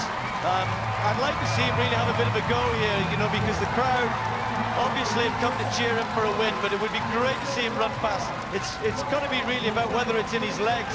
In that 10,000 metres, he said, you know, he just couldn't get moving in the middle of the race. He finished it brilliantly as ever, but they're still on for a quick time here. Mo Farah very much in with a chance. They'll come round this time with 3 to go. And Mo Farah is now right on the shoulder of the pacemaker, and Bergen's starting to struggle. So Mo can relax here, and it's up to him when he wants to pick this up, because Rono's doing a great job. And he only needs to run 3 laps of around 3 minutes, so 60 seconds a lap, assuming, Paula, that the last lap's a quick one. He can even relax for a lap or so here. He doesn't need to, but Mo Farah is certainly within range of the British record. Yeah, and you can see that he's working well there and he's working hard, but he's also now going to get a look up at the screen along the back straight, and he's going to see that he's broken clear, and that means that he can relax a little bit and really commit to trying to go for that time, because he has this race sewn up and he's not going to lose this now. Spot on there through that kilometre. We've got 2:31, 2:30. He could be heading for something sub 7:30 here if he can find something over the last couple of laps. He's beginning to hurt a little bit now, but the crowd, the noise in here is phenomenal. Really are doing a good job. Mo Farah means this. He's picking it up here. 2 laps to go. I can tell you Andrew Bouchard's having a very good race as well. In 5th place, could be heading for a Scottish record. Farah then with 2 to go. He's going for it. Through 5 laps, he was 3 seconds ahead of Dave Moorcroft's pace when he set that British record, so he's really going for this time right now. 700 to go. Into the back straight. The wind has dropped. Almost breathless here. Will he leave the crowd breathless? Farah on his own. We don't see this too often. We don't see Farah chasing a time. We don't see him going for records. He's got one in his sights here. 600 to go. He's still on schedule. This is the hard bit. This is when it hurts. You're not into the last lap yet. You've got to keep the pressure on. You've got to give yourself a chance. He's already looking for the clock. He's looking for the home straight. The crowd are doing a fantastic job. Mo Farah working hard. Less than 500 to go. He's working hard, but he's still moving forward on that pace. 6:02 there through 6 laps. So he's right on schedule, and he can really do this right now. He needs to run around a 58 last lap by my calculation. He is hurting. That was a little bit slower through that 400.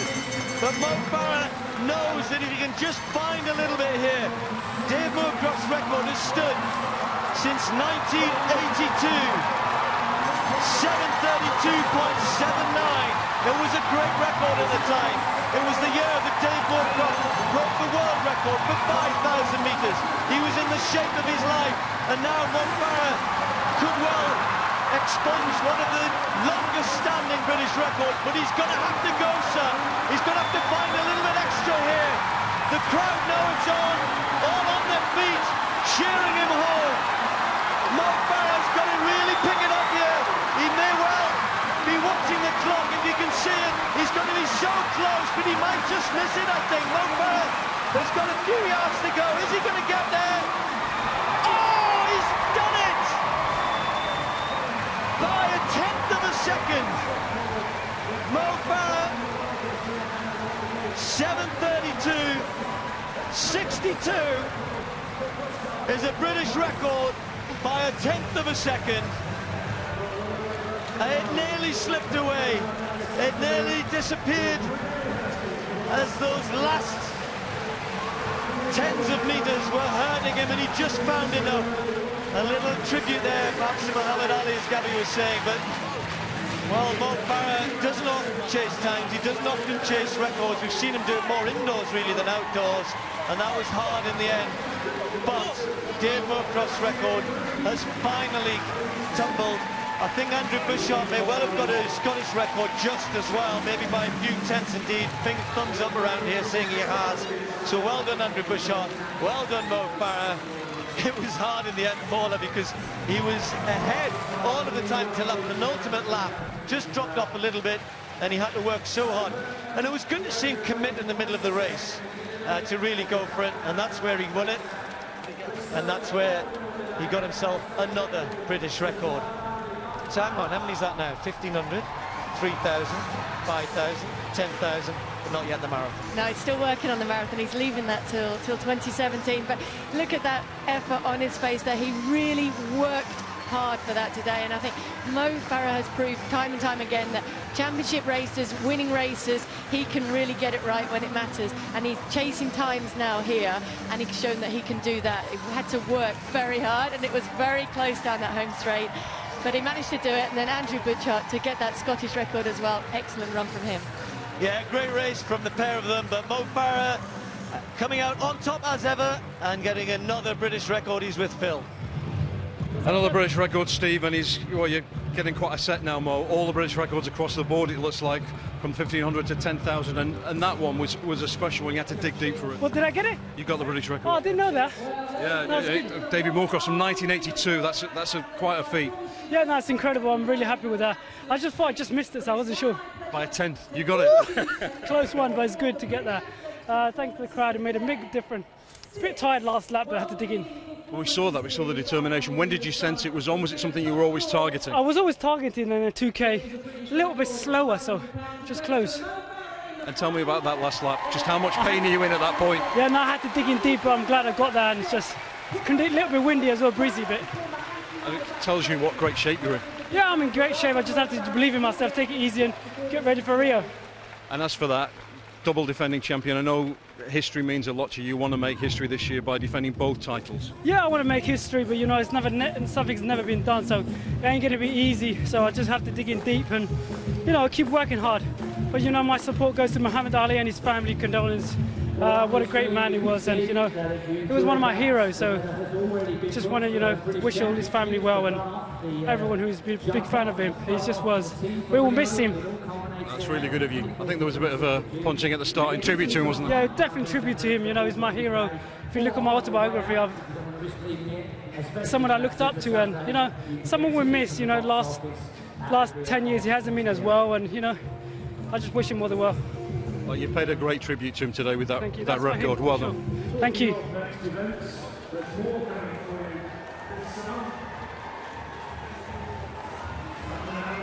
An inspired performance from Mo Farah, and we now know inspired by whom, paying tribute there to the great Muhammad Ali, and apparently not realising he'd got that record, Sebco, until Phil kindly told him. I'm only nervous he's now going to focus on the 800 metres, which is the only UK record he really hasn't got it at this range. Seb actually said, Denise, he's not getting that one, and that may be just a bit too out of reach. Maybe 5 years ago. I wouldn't rule it out. And Denise, I have to ask the question, who your British athletics performance of the day is, but I think I know the answer. Well, you're saving the best till last, don't you? It's Mo Farah. I mean, that was like a time trial, race against the clock, and he delivers every time. I know you wanted to pay also some respects to Ailey Dawes' performance, but yeah, when you get a British record that stood since 1982, it's pretty impressive. It is impressive. I think he's, it doesn't get any easier for champions. He is a supreme athlete. The detail that he goes to get those performances should not be taken for granted. International performance of the day? Oh, David Rudisha. And Bossa, actually, 2 continental records. You don't see those that often. But what I loved about Mo today is the great thing about athletics is occasionally you just see a glimpse of a different type of athlete. And Steve was right. You know, he doesn't normally chase times. He was really grinding it out, and that was hurting. He's mentioned a couple of times, and it's the one thing that niggles him a bit, that he hasn't got more records. Well, he's got another one there. And there are 5 meet records today, 5 world leads as well. So we've had some fantastic athletics, and you can enjoy more of it and more analysis. We're moving over to the red button in about the same time it takes for David Rudisha to run 600 metres. So thank you so much, Lord Sebastian Coe. Denise will stay with me for the red button. I hope you will too. And there's more Diamond League action back next week as well. Goodbye.